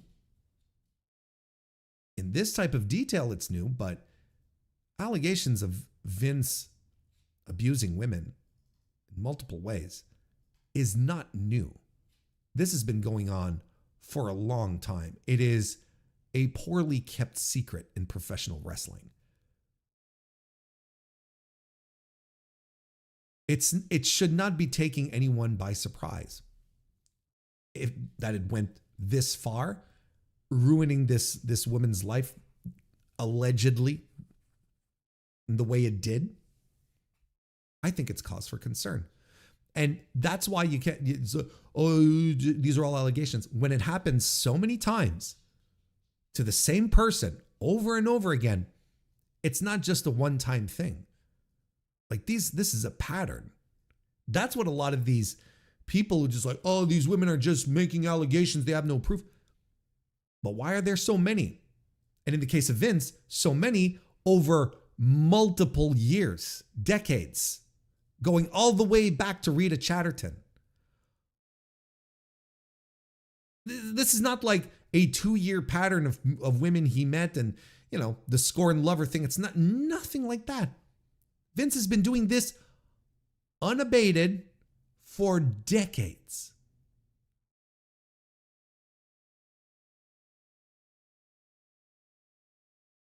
I don't know why people just can't get sensible about it. That's the reality of it. That's the reality here.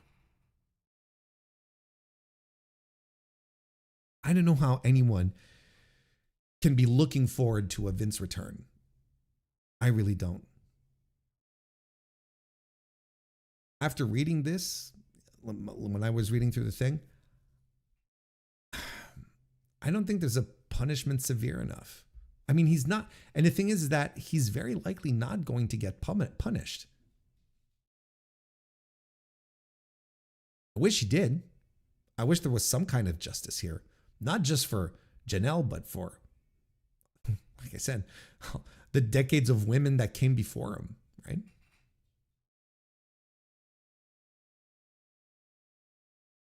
Anyway, that's where we're at. We will continue, of course, to follow this developing story as it continues. It's not done yet. I think Fed conditioning is to blame for these people for not condemning Vince. These wrestlers spent the majority of their wrestling careers trying to curry favor with Vince as if he was their father. Sure, I agree. But like, you know, if I find out that my father is going around, you know, sexually abusing women right and left, I'm probably going to say, you know what, Dad? Eat dirt. Fuck off. I don't want anything to do with you. You know what I mean? I really don't get it. I really don't. I don't understand it.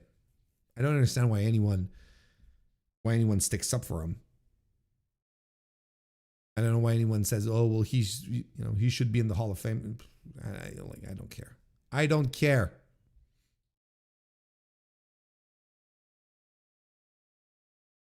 Mick Foley did it. Yeah, Mick Foley did indeed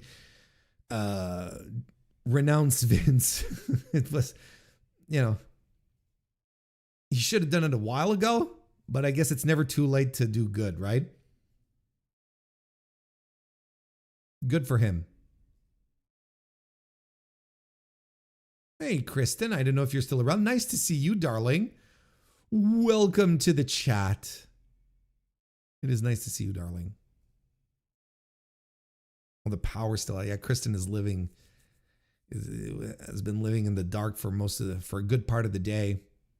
Got some hot water from my bath sink, so I made some meh ramen. Well, better than nothing, I guess.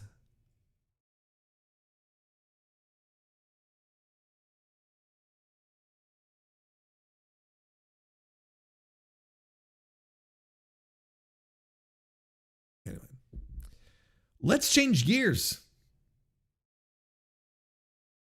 Let's talk about Cody Rhodes. There you go. This'll change the vibes. Not much to say here, but worth pointing out. Cody Rhodes this week was on tour for WrestleMania, right? Doing the media scrums and whatnot. He's going around. And well, of course, you know, it's WrestleMania season. The world champion is out there trying to sell tickets for people to come to see his big match, and he's going to talk about the competition again this year. It's turning into an annual tradition here from WWE. Let's read this article off the Figure 4 online. It's been 4 years since Cody Rhodes left AEW, and he says fans still do not know what the actual reason for his departure. Cody and Brandy Rhodes announced that they were leaving AEW in February 2022. Soon after, Cody made his WWE return at WrestleMania 38. He's now heading into his fourth consecutive WrestleMania main event, with Cody set to defend the undisputed WWE Championship against Randy Orton next month. You know, that really exciting main event. During a media tour in New York City, Cody made an appearance on The Breakfast Club and was asked about a previous comment where he said he credited his wife, Brandy, for making the selfless decision to not talk about why they left AEW.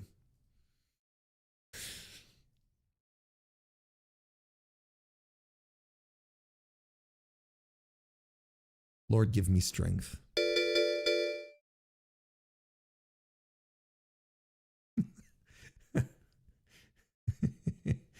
Cody believes that approach has helped them both moving forward, but fans inevitably create narratives when they do not know the reason for something. Thank you for the super chat, Anakin JMT. I appreciate it. Please share that timeline of Cody and AEW. Yeah, I think I have that handy. We'll go through this. Might be fun to just look through that since we're doing timelines and breaking stuff down anyway tonight. Here's a nice fun Cody Rhodes quote here. Our departure from when we left the company we were with and helped create, just say it, man. What are we talking? And that was AEW. It came down to her deciding to not talk about it, that departure, Cody said. Like, we're not going to talk about it. We're moving on. Did bad stuff happen? Good stuff happened too. I'm not going to talk about it. And one of the sad things about not talking about it, this is still Cody talking, right? And one of the sad things about not talking about why we left and the departure, one of the difficult things was narratives getting created. Stories get told, podcasts happen, fans literally think they know what happened when no one's even been close. And what I would say is the selfless part. She lives with that. She owns that. She respects not just here, but the place we left enough to, I'm not going to talk about that. And that made it so that they're good. They're out of here. That was very, very helpful for us. And again, good stuff happened there too. But that's what I mean by selfless, because she lives with that. I'm just, my chest is bursting with all this selflessness. I'm like, oh my goodness gracious. And okay, so then I legitimately believe, chat and all those listening right now, biggest pet peeve, my biggest pet peeve from pro wrestlers is exactly this. The story, people make up the stories. We're just not going to talk about it. But, we don't understand why people make up these stories, right? They make them up but they're not even close to the real story. Just tell us what the story is then. I absolutely fucking hate this. If you're upset that fans are way off the mark in regards to what happened, or you're like, oh, they're making up narratives and podcasters keep talking about it and whatnot, let me tell you, there's a really fucking easy way to solve this.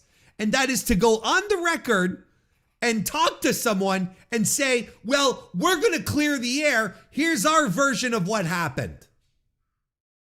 And it's that fucking, I cannot stand pro wrestlers who do this. Malachi Black was genius at doing that. Miro's another guy who was like, why don't you reach out instead of printing nonsense? And then the journalist reached out and Miro doesn't say a thing. It's so fucking frustrating. And this is why, and I mean this sincerely, this kind of fucking nonsense is exactly why wrestling media is in the state it is. This is why there's all sorts of fucking goofballs who gravitate around like the actual people who who actually get some news, right? Who like, oh, I heard this, I heard that, and why rumors are currency in pro wrestling, because pro wrestlers don't have the guts to come on to go and talk to any interviewer, podcaster, journalist, and talk and give us the straight poop, because they're cowards, because they're still protecting a vision of the business that doesn't exist anymore. There was a time it all had to be innuendo and under the table because you had to protect kayfabe because you couldn't be out there saying, exposing the business, essentially. You couldn't be doing that. But the business is exposed. It's been exposed for years, for decades. Everyone knows how it works. WWE even has a fucking show where it exposes the business. It's fine. Everyone knows wrestling is fixed. It's drama. It's scripted. Notice I didn't say fake. Everyone, but no one goes on the record to say things. It's always cloak and dagger and then blaming the fans or the journalists for some reason. Oh, why didn't you ask me? And a lot of I know for a fact, especially when a wrestler complains that, a certain bit of news drops and they go, well, why didn't you reach out to me to ask if this was real or whatever? I know a bunch of journalists that this kind of situation has happened to. And that they had in fact reached out to the wrestler to get a comment and whatnot, and the wrestler didn't comment, ghosted them, ignored them. I know for a fact this happens. But the wrestler nonetheless, because he's just I'm gonna boost my image, right? Why didn't you reach out? And a lot of the times, sometimes the journalist doesn't want to do it because it just so happens sometimes that wrestler feeds them some information once in a while. So they don't want to get on their bad side, and so on and so forth. But this is why wrestling media is in the bullshit state that it is, and has been for years, but particularly now, I find for the past 5 years, 6 years or so. This is exactly why, because wrestlers don't want to talk, they don't want to go on the record, they will say things. They'll say things to a journalist, but then they'll say, yeah, but don't put my name on it. And then the journalist goes, well, I can't use this if I don't have a name on it.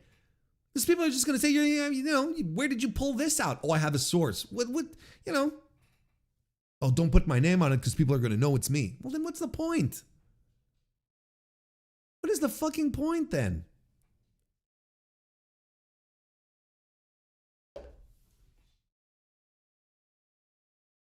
Here's the great part about Cody here. Here's the fantastic part about his statement here, though. Him saying, I get asked this. What's the exact quote? What does he say? He says, that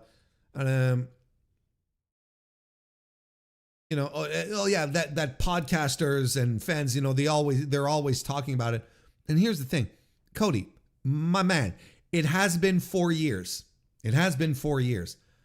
Trust me, most of us have stopped talking about it because you're happy in WWE, being a cog in the machine, making a lot of money, having your little tour bus, telling wrestlers, don't leave your go bags next to Gorilla. Stick around, while you go and retreat into your bus, right? Oh, you haven't left. You're just in the bus, just in the parking lot.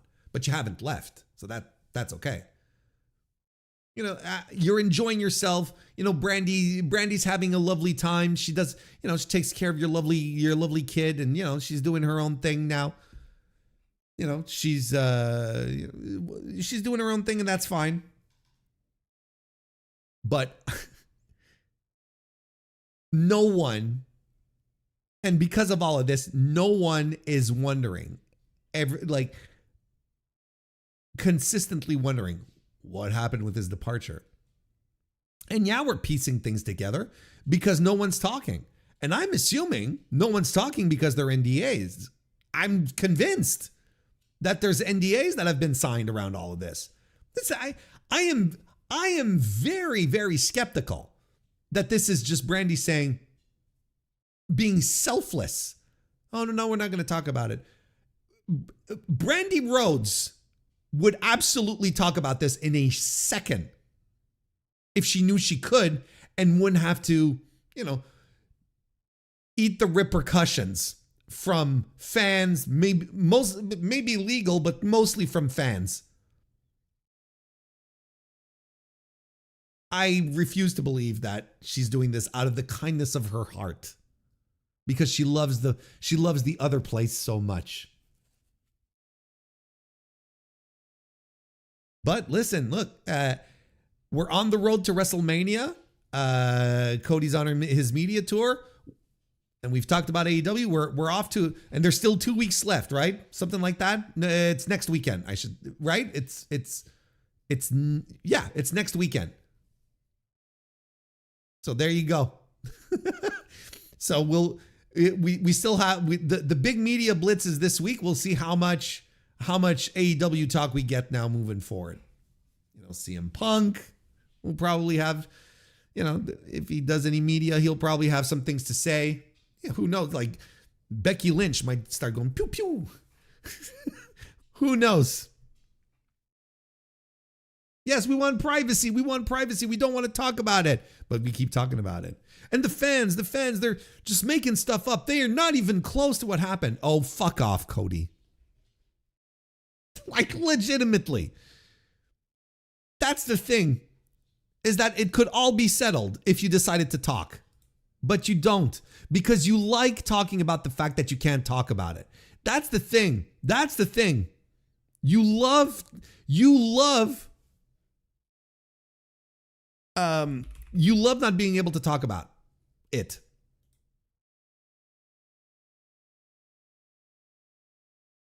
So Anakin was talking about a timeline that I have. And I have it here. Well, I'm not going to put it up on screen because there's nothing really to there's nothing really, or maybe I could, come to think of it. Hang on.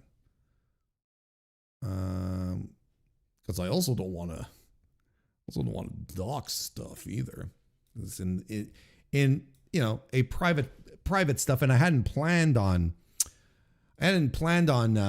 pulling this out, but Anakin was like, yeah, you should do this. Plus he paid money for it. So I'm like, yeah, I probably should do it. But but it's actually a good idea. I think it's a good idea because earlier this week, friend of the show, DJ Convoy, shared with us a timeline of events that happened, a timeline of events leading up to the creation of All Elite Wrestling. That was, and I believe, wait, that's not text? What do you mean that's not text? What do you mean? What do you mean that's not text? How is that not text? This is text, right? If I can copy and paste it, it's text. Hang on, give me a second.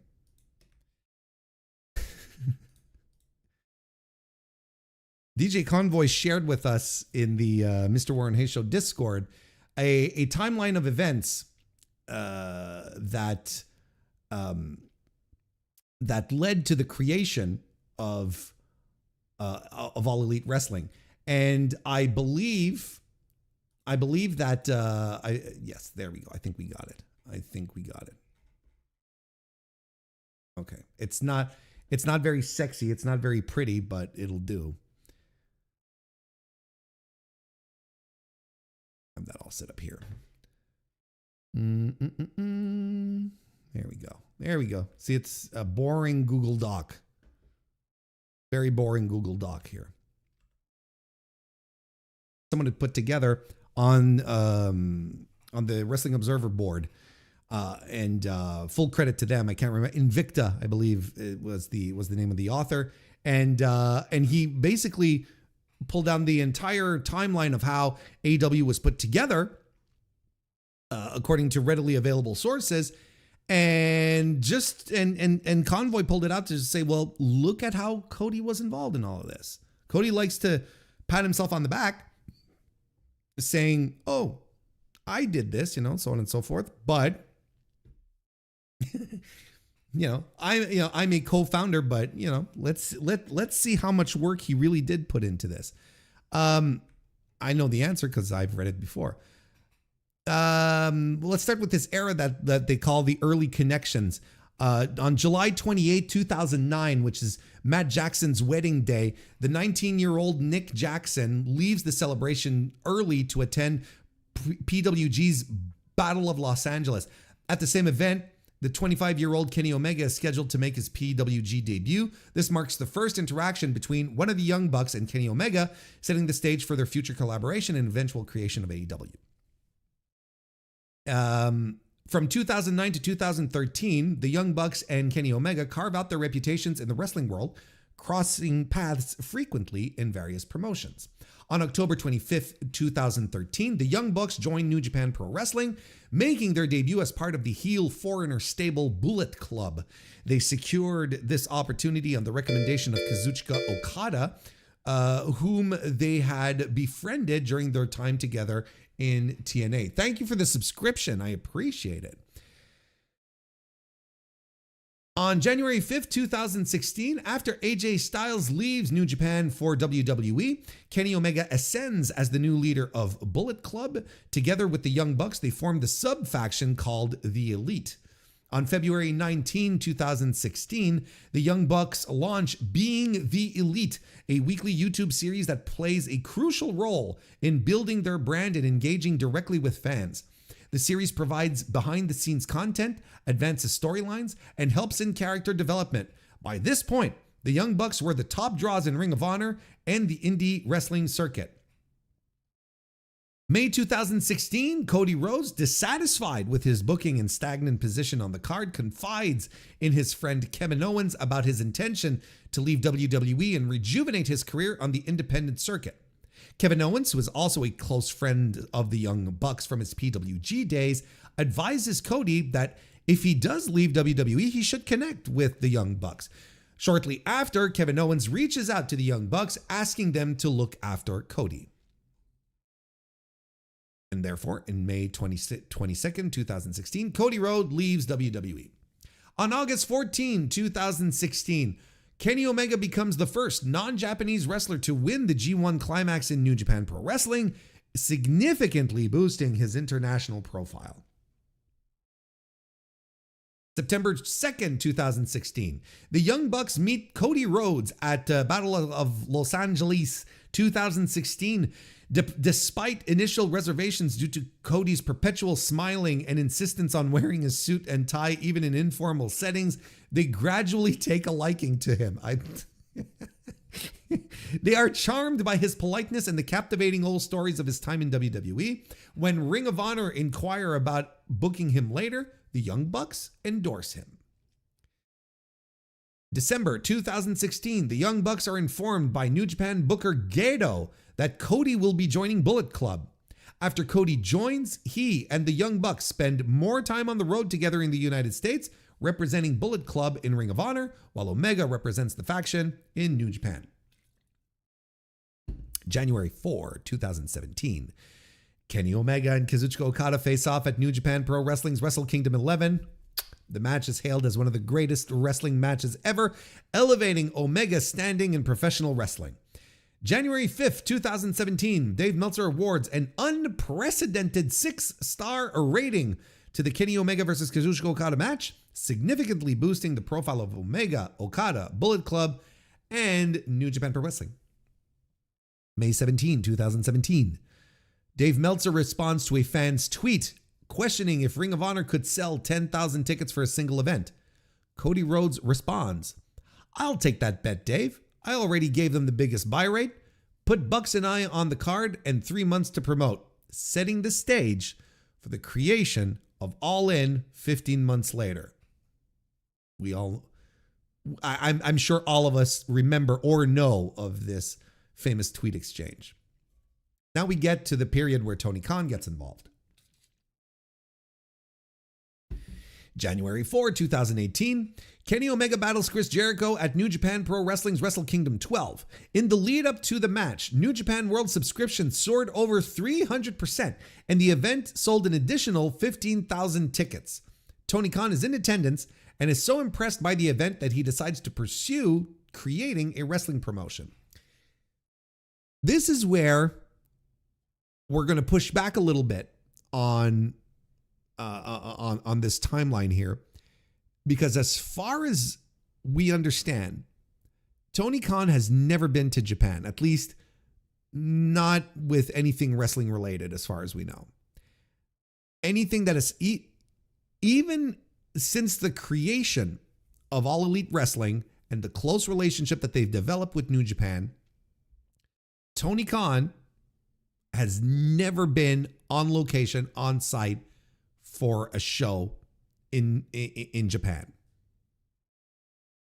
So this is the only little bit of pushback. I mean, he might have been, but this is like the only bit where I'm like,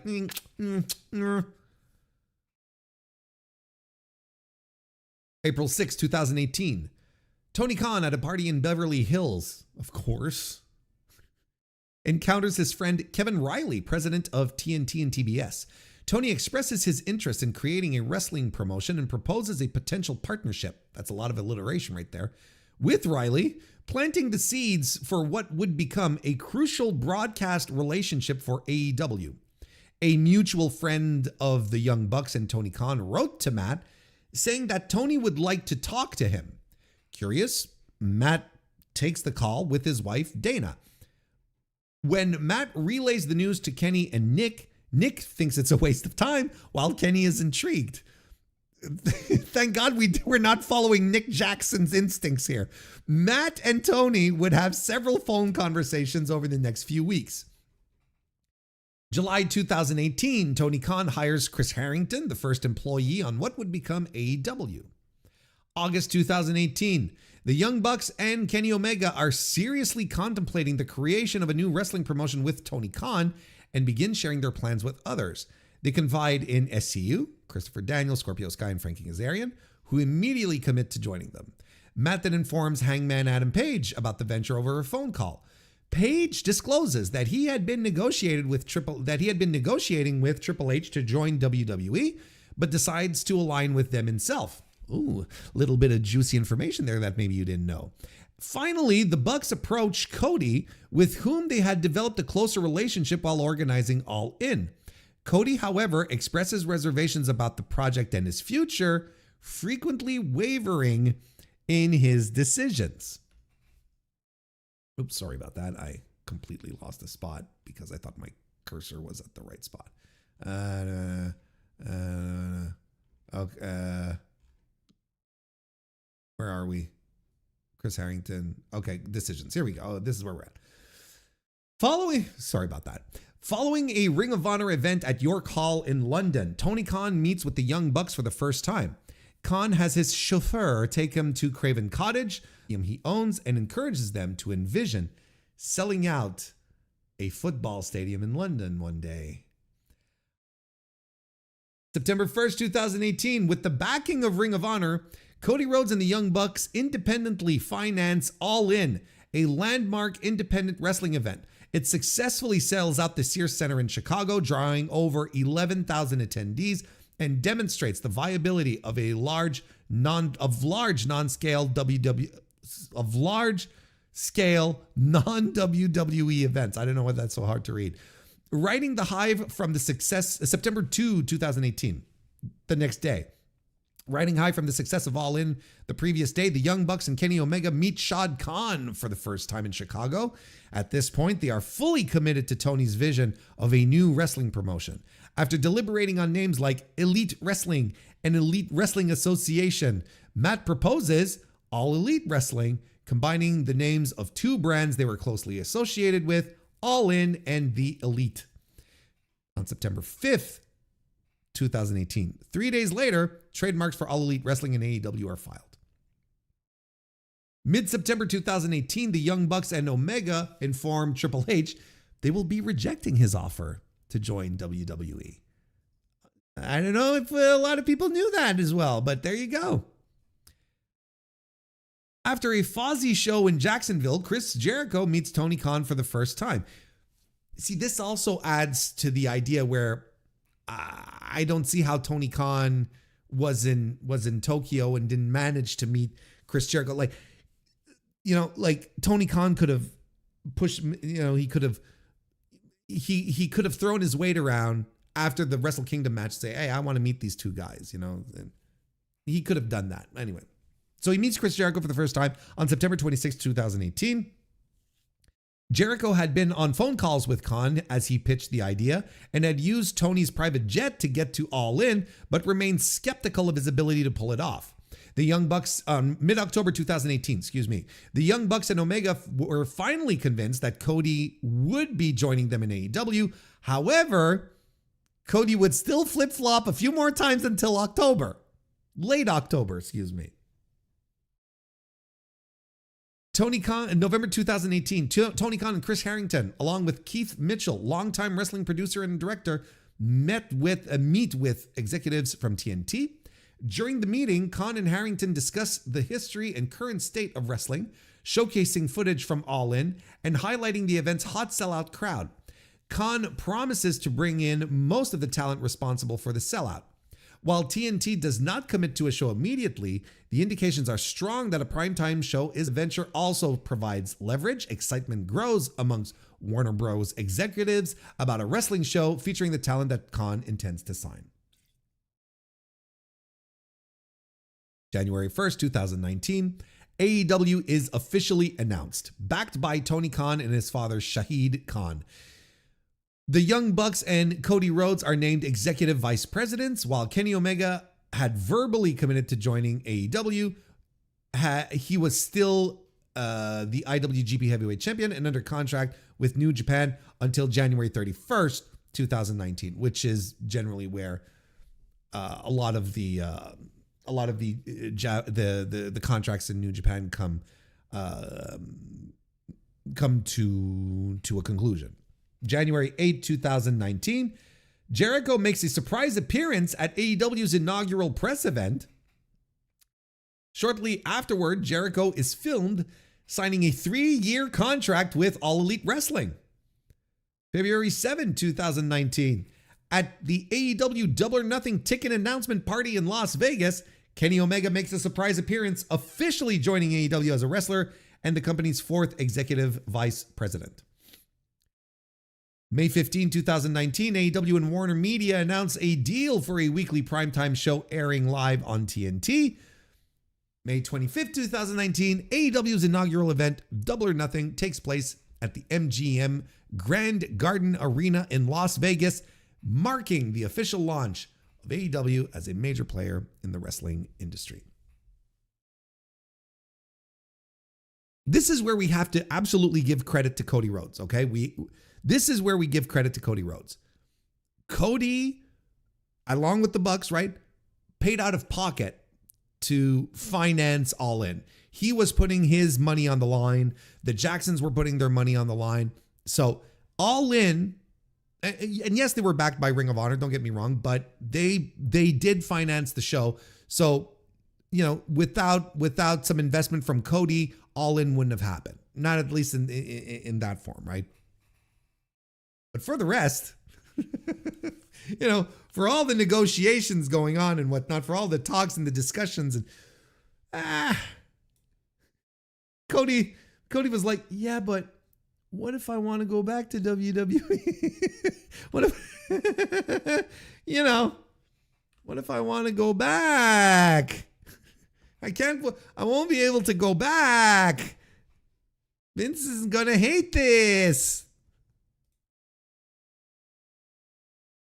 I mean, like, this is why you oftentimes hear people talk about how, this is why you oftentimes hear people talk about how people always knew Cody was going to go back to WWE, right? Because he wasn't flip-flopping. He wasn't flip-flopping because he didn't think this was a good idea, right? All that much. He probably didn't, maybe. But, you know, one could easily construe that he didn't want to go all in himself with this new AEW thing because he was maybe a little afraid that it would ruin his chances to join WWE, right? He didn't want to lose leverage or whatnot, but instead it elevated his profile even more. And, you know, he was positioned as the face of the company. This was the guy who did the media calls, who, you know, talked to fans and whatnot. He created a myth around his importance to the creation of AEW, just like he created the myth that he was a leader of Bullet Club.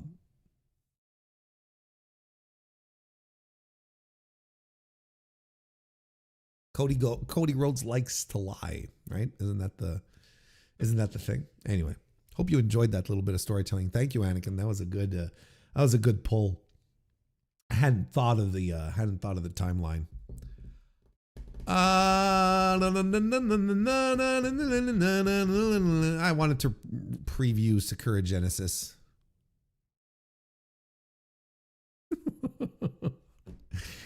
Hey, Conrad, nice to see you. Welcome to the chat. Everything Pro Wrestling. I'm doing well, and I hope you are too.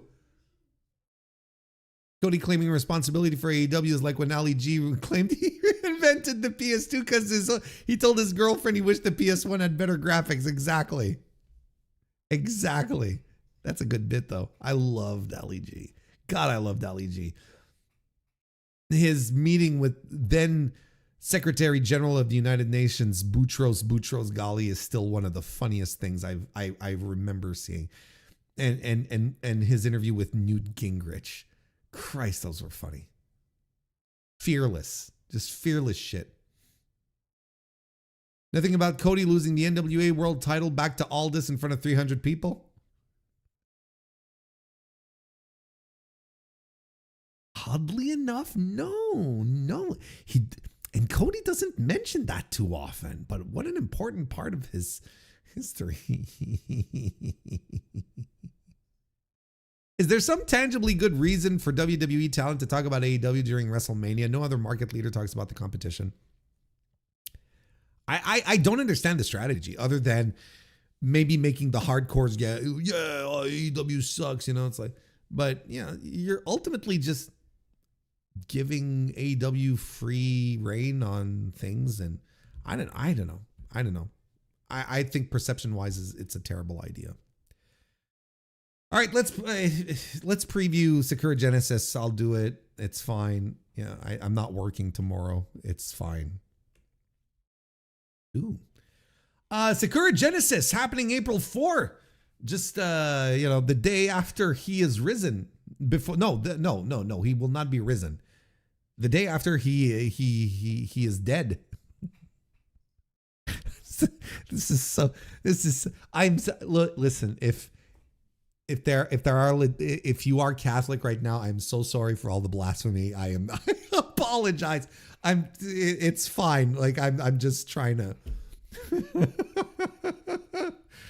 Jesus Christ. Sakura Genesis, April 4 from the Rio Gokugan over there in Tokyo, Japan. Apparently they're drawing a pretty decent house for this one. We'll see what the final tally is at, but it's a show that piques my interest. I'm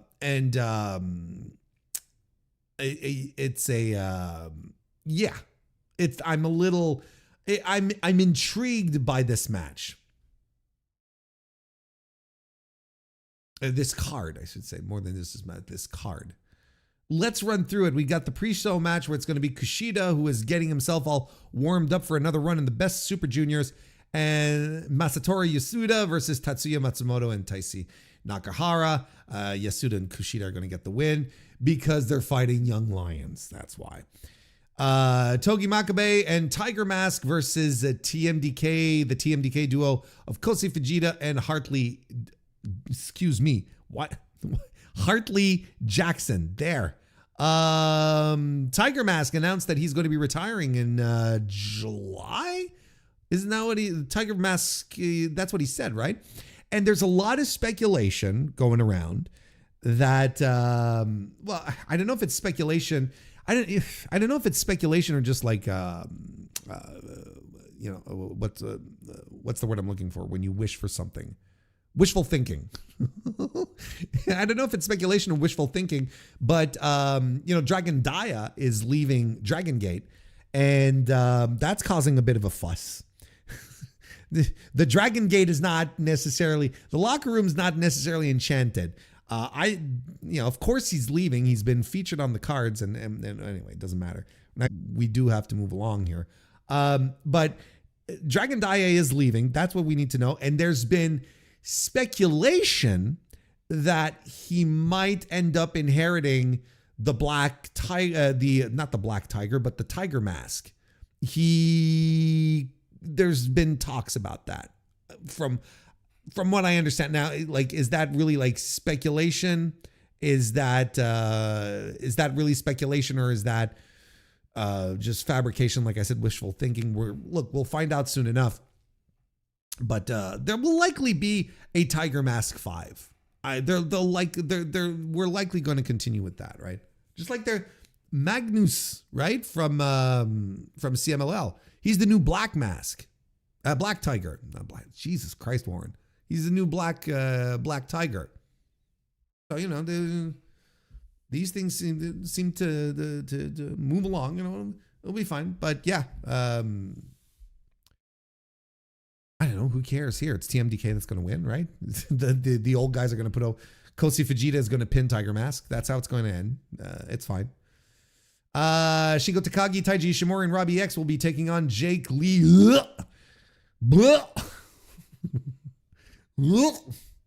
Francesco Akira and Jacob Austin Young of the United Empire. Let's pull the ripcord on fucking Francesco Akira. Let's go. I have been a Francesco Akira fan for such a long time. This has to look, we'll talk about the Best of Super Junior soon, but it's got to be his year. This year's got to be his year. I love Francesco Akira. Aaron Wolf, Toru Yano, Master Wato, and Yo, I can't believe it, will be taking on the House of Torture team of Don Fale, Doki, Sho, and Yoshinobu Kanemaru. Like, who could possibly care about this match? Who could possibly give a flying fuck about this match? And it's still baffling to me. Still baffling to me that Aaron Wolf is hanging out with Yano, Wato, and Yo. Anyway, I wrote an entire article about how New Japan is handling Aaron Wolf over on Voices of Wrestling. So if you want to check that out and get my full thoughts, so that I don't have to repeat them again for another 20 minutes, it's right there. Yuya Uemura, Taichi, and El Desperado will be taking on Will Ospreay, Great Okan, and Henare. This one should have you all going, ooh, as Will Ospreay returns to New Japan Pro Wrestling after his injury. There is a very interesting story that New Japan is telling in regards to United Empire and how it might be, well, in fact, how it seems to be moving away from Will Ospreay. If you recall the New Year Dash show earlier this year, Will Ospreay showed up with the rest of the guys, and while he got like a warm reception from Henare, who hugged him and whatnot, Great Okan sort of stood there. Callum Newman sort of teased cracking him across the back with the chair, right? You remember that? And Will was none the wiser, and he was pulling up the crown, and so he's probably coming in here going, Will Ospreay teams back together again. I would say be prepared for something bad to happen to Will on this show, because there's a very fair chance, and we had talked about this a while back, that we're going to be getting Will Ospreay versus Callum Newman at Dominion. And just to remind everyone, Dominion is typically regarded as the second biggest show of the year for Japan, for New Japan. And this might be a very big match, and the reason why we'll get to in a second. Bishamon. Okay. Boltin Oleg and Bishamon, basically. Bishamon will be taking on a House of Torture group. And I mean, this is just going to be House of Torture nonsense. There's no point, right? And Chase Owens on top of that, and Ren Narita. This fucking sucks. Like, this sucks. But now we're starting to get into some, we're starting to start to chew on some good food here. Takeshita defending the World Television Championship against Shota Umino. You know what? Shota Umino, think he's getting better. I think he's improving. I'm not out here going to tell you all that we found the issue and it's been solved, but he's on a much better path than he has been previously. So I've got faith in this match. I have faith in this match. Knockout Brothers will be taking on Zack Sabre Jr. and Ryohei Oiwa for the IWGP Tag Team Championship. Ryohei Oiwa is excellent. He's so good. He is so fucking good. But I'm excited for this match. I'm looking forward to this match. This match is going to be a lot of fun. Yeah, I'm looking forward to this match. It's going to be tremendous.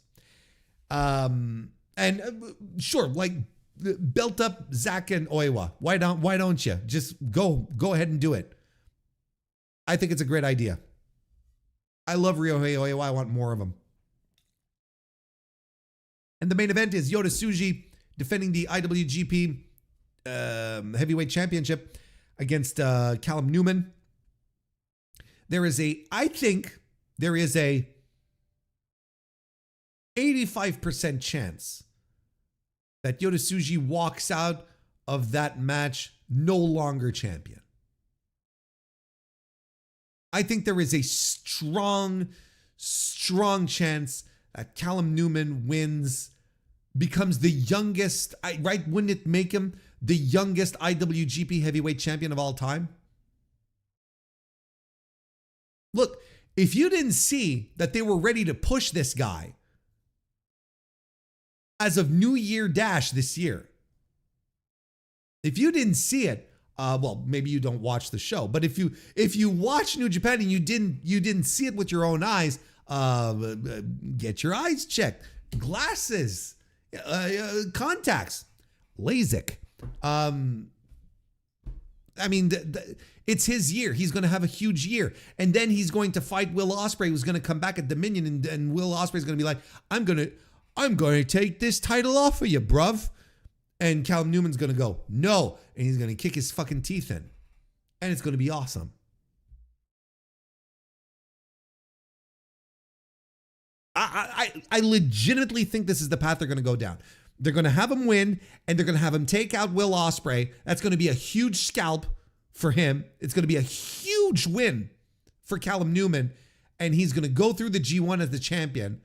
Like, this is going to be an entirely new environment now. And I said it when at New Year Dash, and it's been even truer all throughout the New Japan Cup, which I've catched up on mostly. I've seen a lot. I've watched everything that Newman has done. Newman since New Year Dash has been carrying himself with a different type of energy. He was told, okay, Callum, we're going all in with you. You're the guy. We're pushing you. We're taking you all the way, brother. Like, strap in type of thing. And like, he is in his place. Like, he keeps putting on weight. He keeps looking bigger, stronger, and he's good. And now we're heading into this situation where he's going to have to absolutely deliver. And especially if he becomes not world champion, but heavyweight champion, the question is going to be, is he going to be ready? But look, I'm not going to sit around and argue this. And I've been begging New Japan to do exactly this for the past 4 years. And they started with Yota Tsuji. Now we're moving on to Callum Newman. This is good. This is the kind of rotation and change at the top that myself and umpteen numbers of New Japan fans have been begging for. So I am all for it. I'm excited for this. Is Callum Newman going to be the guy who's going to turn business around and make New Japan into an economic force to be reckoned with once again? Too early to say. I couldn't tell you. I don't know. We'll have to see.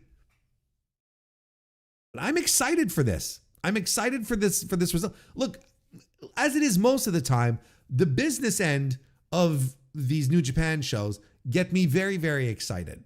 I'm very much into it. The 6-man tag between the United Empire and Yumera Taichi and El Desperado, that's going to be very interesting as well. And it's all great pro wrestlers in there. It's going to be a lot of fun.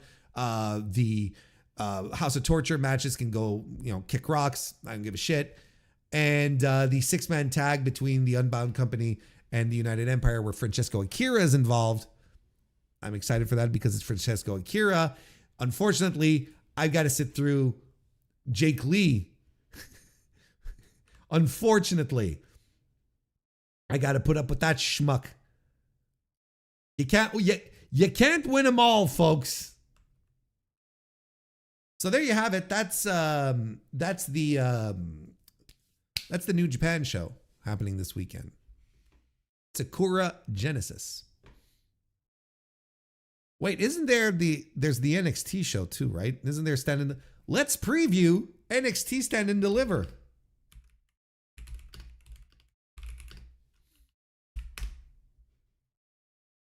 What? No one excited in the chat? No one jumping up and down for an NXT Stand and Deliver preview? No? It's not getting you all hot and bothered. Did you even know that this match was happening, that this card was happening this weekend? You know who told me it was happening this weekend? Sarah from the Trish and Sarah podcast. Or was it Trish? I think it was Trish on Blue Sky. Little enthusiasm here. NXT. Let's go. Pre-show. Because these NXT shows need a pre-show match, right? Because they're so chock full of talent. Hank and Tank, Shiloh Hill, E.K. Prosper, and Ren Sinclair will be facing the Birthright, made up of Lexis King, Channing Stax Lorenzo, Charlie Dempsey, Uriah Connors, and Ariana Grace in a 10-person mixed tag team match. All right. On to the main card. The Vanity Project with Jackson Drake will take on Los Americanos with what? Bravo Americano and Rayo Americano? Wait, like fucking Tyler Bate and who's the other guy? Who are these guys? Tyler Bate and Pete Dunne?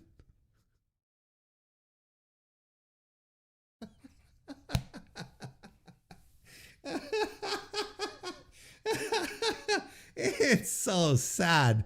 It is so sad. Oh.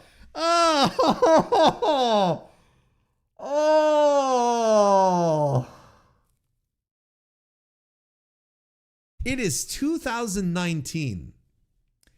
Pete Dunne and Tyler Bate are on the mid card of an NXT takeover show in front of, 15 to 17,000 people. And they are tearing it up so hard that everyone is sitting there. Not even sitting. They're standing up in the arena at home, and they're clapping their hands and they're saying, there's the future of this fucking business right there.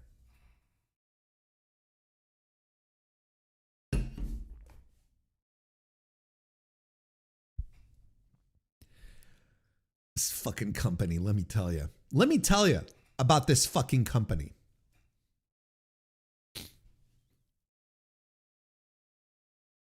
Miles Bourne will be, the other match was for the NXT Tag Team Championship. Who are the champions? The Vanity Project. I don't even know who these people are.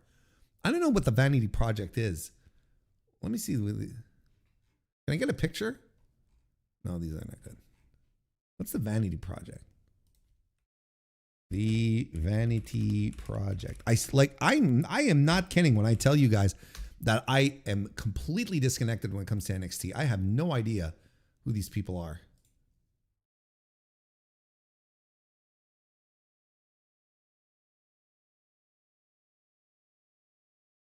These are the most generic dudes ever, right? Or is it just me? There's 3 of them. Are they like Freebirds? Are they like the Freebirds? Is that it? They're a trio? Oh, I remember this picture. Oh, yeah, because they were in Evolve. Okay, yeah, no, I know. Okay, because Griffin Peltier told me about these guys.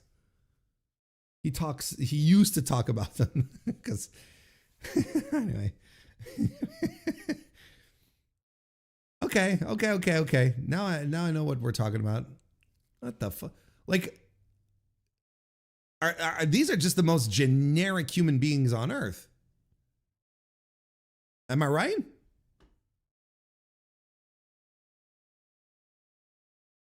Okay.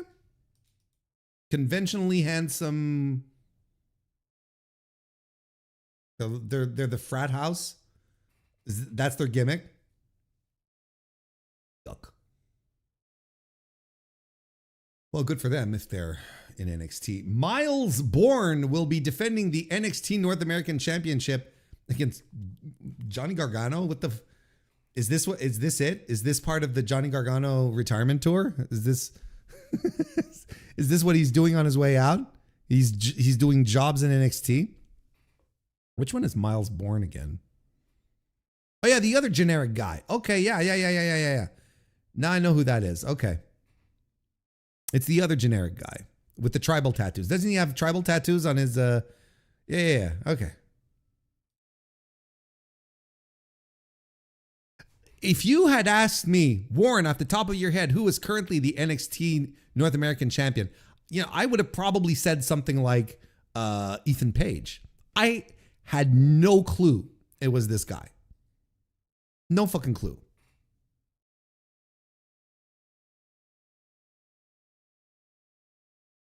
The half-deaf guy that's dating Steph Vicaire. He's dating Stephanie Vicaire? Is this public knowledge or is this like a rumor?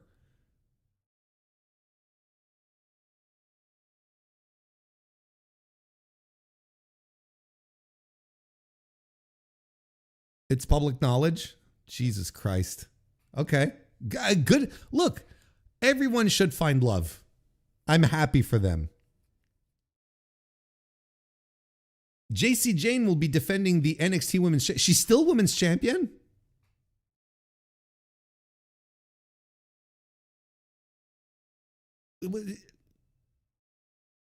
Wasn't she not? Wasn't it the girl with the dolls? Jasmine Nix? Wasn't it Jasmine Nix who was the isn't that what she's called? Jasmine Nix with the voodoo dolls? Wasn't she woman Tatum Paxley? No. Tatum Paxley's the one with the dolls?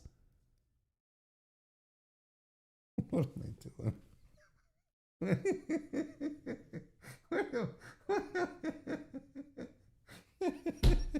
What the fuck? What am I doing? It doesn't matter. Why am I even trying to understand? I don't care. That's the thing. It's like I don't care. JC Jane will be defending her NXT Women's Championship in a triple threat match versus Kendall Gray and Lola Vice. Isn't Kendall Gray the one that the one that Bully Ray like yesterday was saying like she's the greatest women's wrestler in all of WWE or something like that. Wasn't he like extolling her? And I'm like, oh brother, that like if I'm Kendall Gray, I'm like I shudder. Like, oh no, don't endorse me, Bubba, please don't.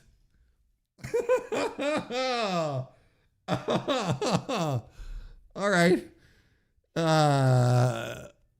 Do you think Lola Vice is going to win because she's a big AAA star? Dave is also high on her. I couldn't point her out. Like if we were to play a game, chat. If we were to play a game, and you made up a a sporkle or something, and it's like, here, Warren, identify the NXT wrestlers with their name. I could not pick this woman out. Like you come up to Kendall Gray and then have like all of the NXT superstars there. I couldn't pick her out. I legitimately could not pick her out. I don't know who she is. I don't know what she looks like. Her real name is Peyton Prusson. What? Kendall Gray is an upgrade, quite frankly. Let me see what she looks like. Kendall Gray. So she's the new girl that all the house media are excited for.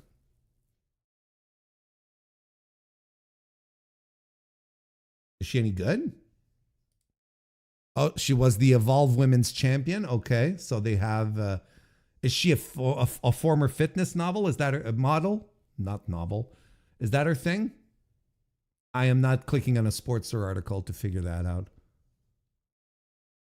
Because I'm looking at some of her pictures here. Is that it?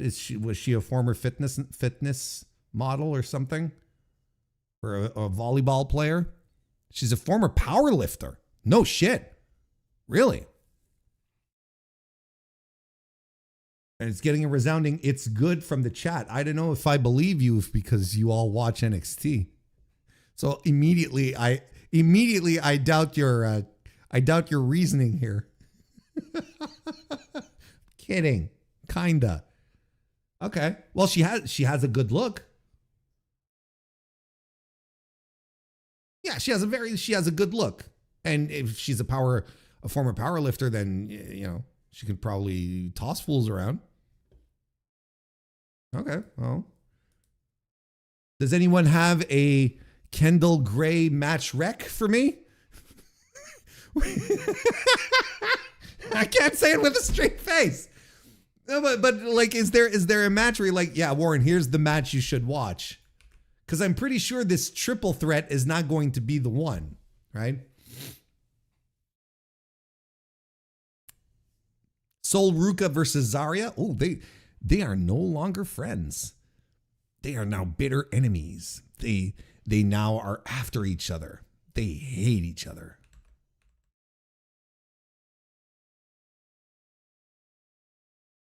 Zarya is the heel, I'm assuming.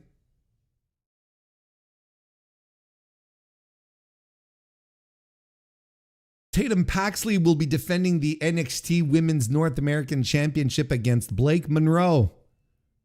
Why is this billed higher than the NXT Women's Championship? Why is this billed higher? Wait, Blake Monroe lost the title? Didn't she get it back from a little short stack? What's her name? Fuck, I shouldn't. We talked about it so much. The shorty. She didn't win it back. She never won it back. Okay. So Tatum Paxley won it. And then Blake Monroe opened a trap door under the ramp and then sucked. She's like, ah! Tatum Paxley was sucked into the trap door under the stage. And then Blake Monroe did. And then, right? That's the thing, right? Blake stole the title through a trap door. Please vindicate that I saw this correctly. Please, chat, confirm to me that I did see Blake Monroe in a trap door on the ramp.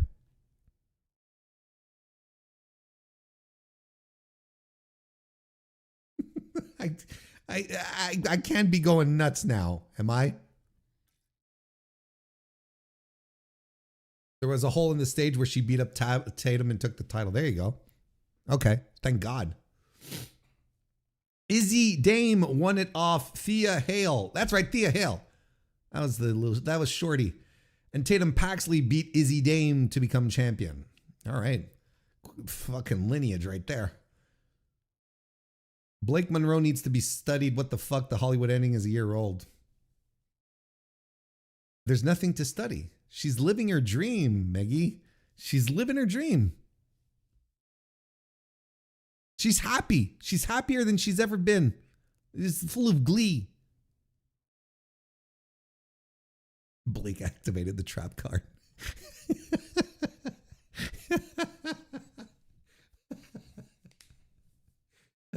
It's funny because for very personal reasons, because Yu-Gi-Oh is a meme here in my home, and it's been a meme for a long time with both my kids.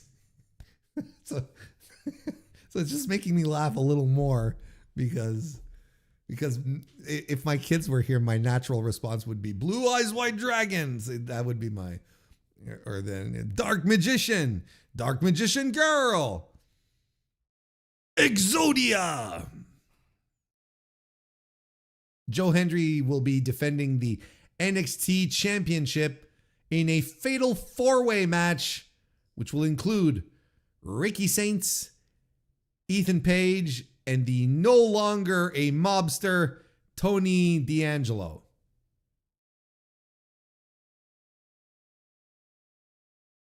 Pot of greed.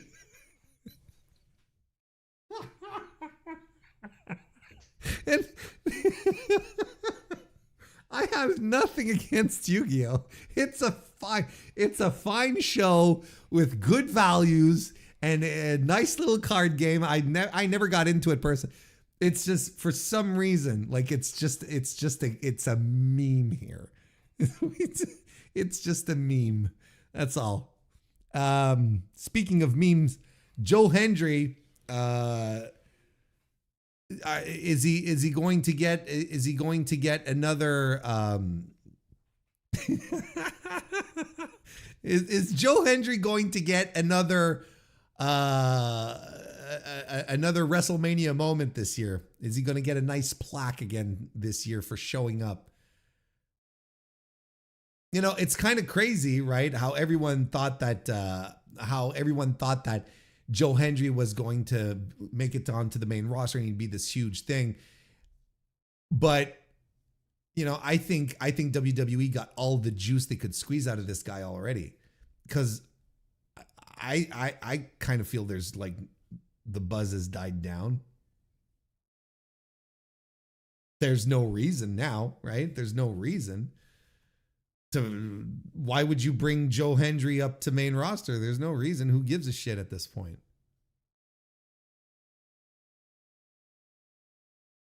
Look, Ricky Saints has to win this. Are we all in agreement? Because if I'm Ricky Saints and I'm still in NXT after this and I haven't won the fucking NXT championship, I'm starting to seriously consider no longer being in pro wrestling. He's not going to win. What, you're gonna have Hendry retain? You're gonna have, I mean, they are big on Tony D'Angelo, who I think stinks. I have never liked Tony D'Angelo as a pro wrestler. I think the guy stinks. I don't understand why they push this guy. Think Ethan Page is going to do it? I mean, that's his ceiling. Ugh. Who watches this shit? Who's watching this show? Yeah, he's Bane now. That's right. He is Bane. But who watches this? It's a fucking disjointed, weird show. Who watches this and goes, yeah, NXT?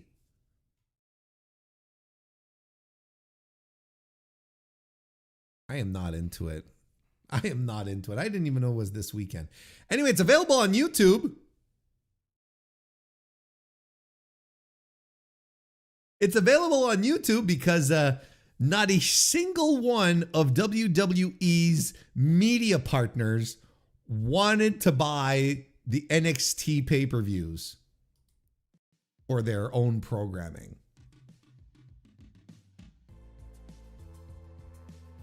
Think Ricky calls Tony Khan instead? Nah. Look, here's the thing, is that I'm pretty sure that if Ricky Starks, let me say that again. I think Tony Khan would gladly welcome Ricky Starks back. Absolutely. He'd gladly welcome him back. I just don't think Ricky Starks will be able to swallow his pride to do it. Not yet, anyway. Do you think they might be closing the doors on NXT? Feels really bad right now? Nope. You know why? Because they have a media partner who was a sucker enough to pay, what was it? A couple of million. How much? How much did the CW pay for NXT, or was that even revealed? They got a sucker to pay for it. So they're fine. They're not going to shutter something that's raking in more media bucks. See, you're conflating show quality with which sucker will pay for this. You're conflating the two. And as long as there's a sucker ready to pay for it, because they have a streaming service, because they have 24-hour TV to, for whatever reason, they're going to keep it around. Do you think people actually watched Main Event back in the day when only weirdos watched Main Event? Main Event was thrown in with the media rights for the other shows. I was like, we'll give you Main Event too. So there, you can place it on late night on Sundays or whatever. It's fine.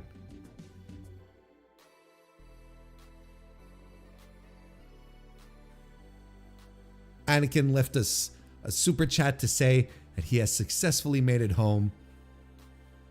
Thumbs up in the chat for Anakin. What a safe driver.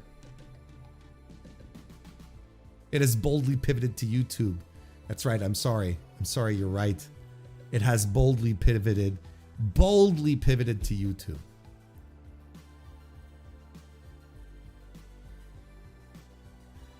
Saturday night's Main Event was not canceled. All right, we're going to wrap this one up, folks. Can I get some good jobs in the chat? If you enjoyed the stream. We're going to wrap it up for tonight, folks. Hope you all have a lovely weekend. Hey, I forgot to say, the Sakura Genesis show. I'm reviewing it. I'm going to watch it. I'm going to review it. And I'm going to make it available to you, members of the Mr. Warren Hayes Show channel. So if you're a member, you're going to get early access to it. And then later it will be made available for everyone on the Mr. Warren Hayes Show and whatnot. But members of the Mr. Warren Hayes Show channel will get access to it first. So yes, I will be reviewing it. Thank you for the good jobs. Thank you everyone for showing up on this lovely Thursday and for hanging out quite longer than we usually do. I hope you have a great rest of your night and a great rest of your week and a nice Easter weekend on top of that. So enjoy yourselves. Thanks for being here, and I'll see you next time. Mwah.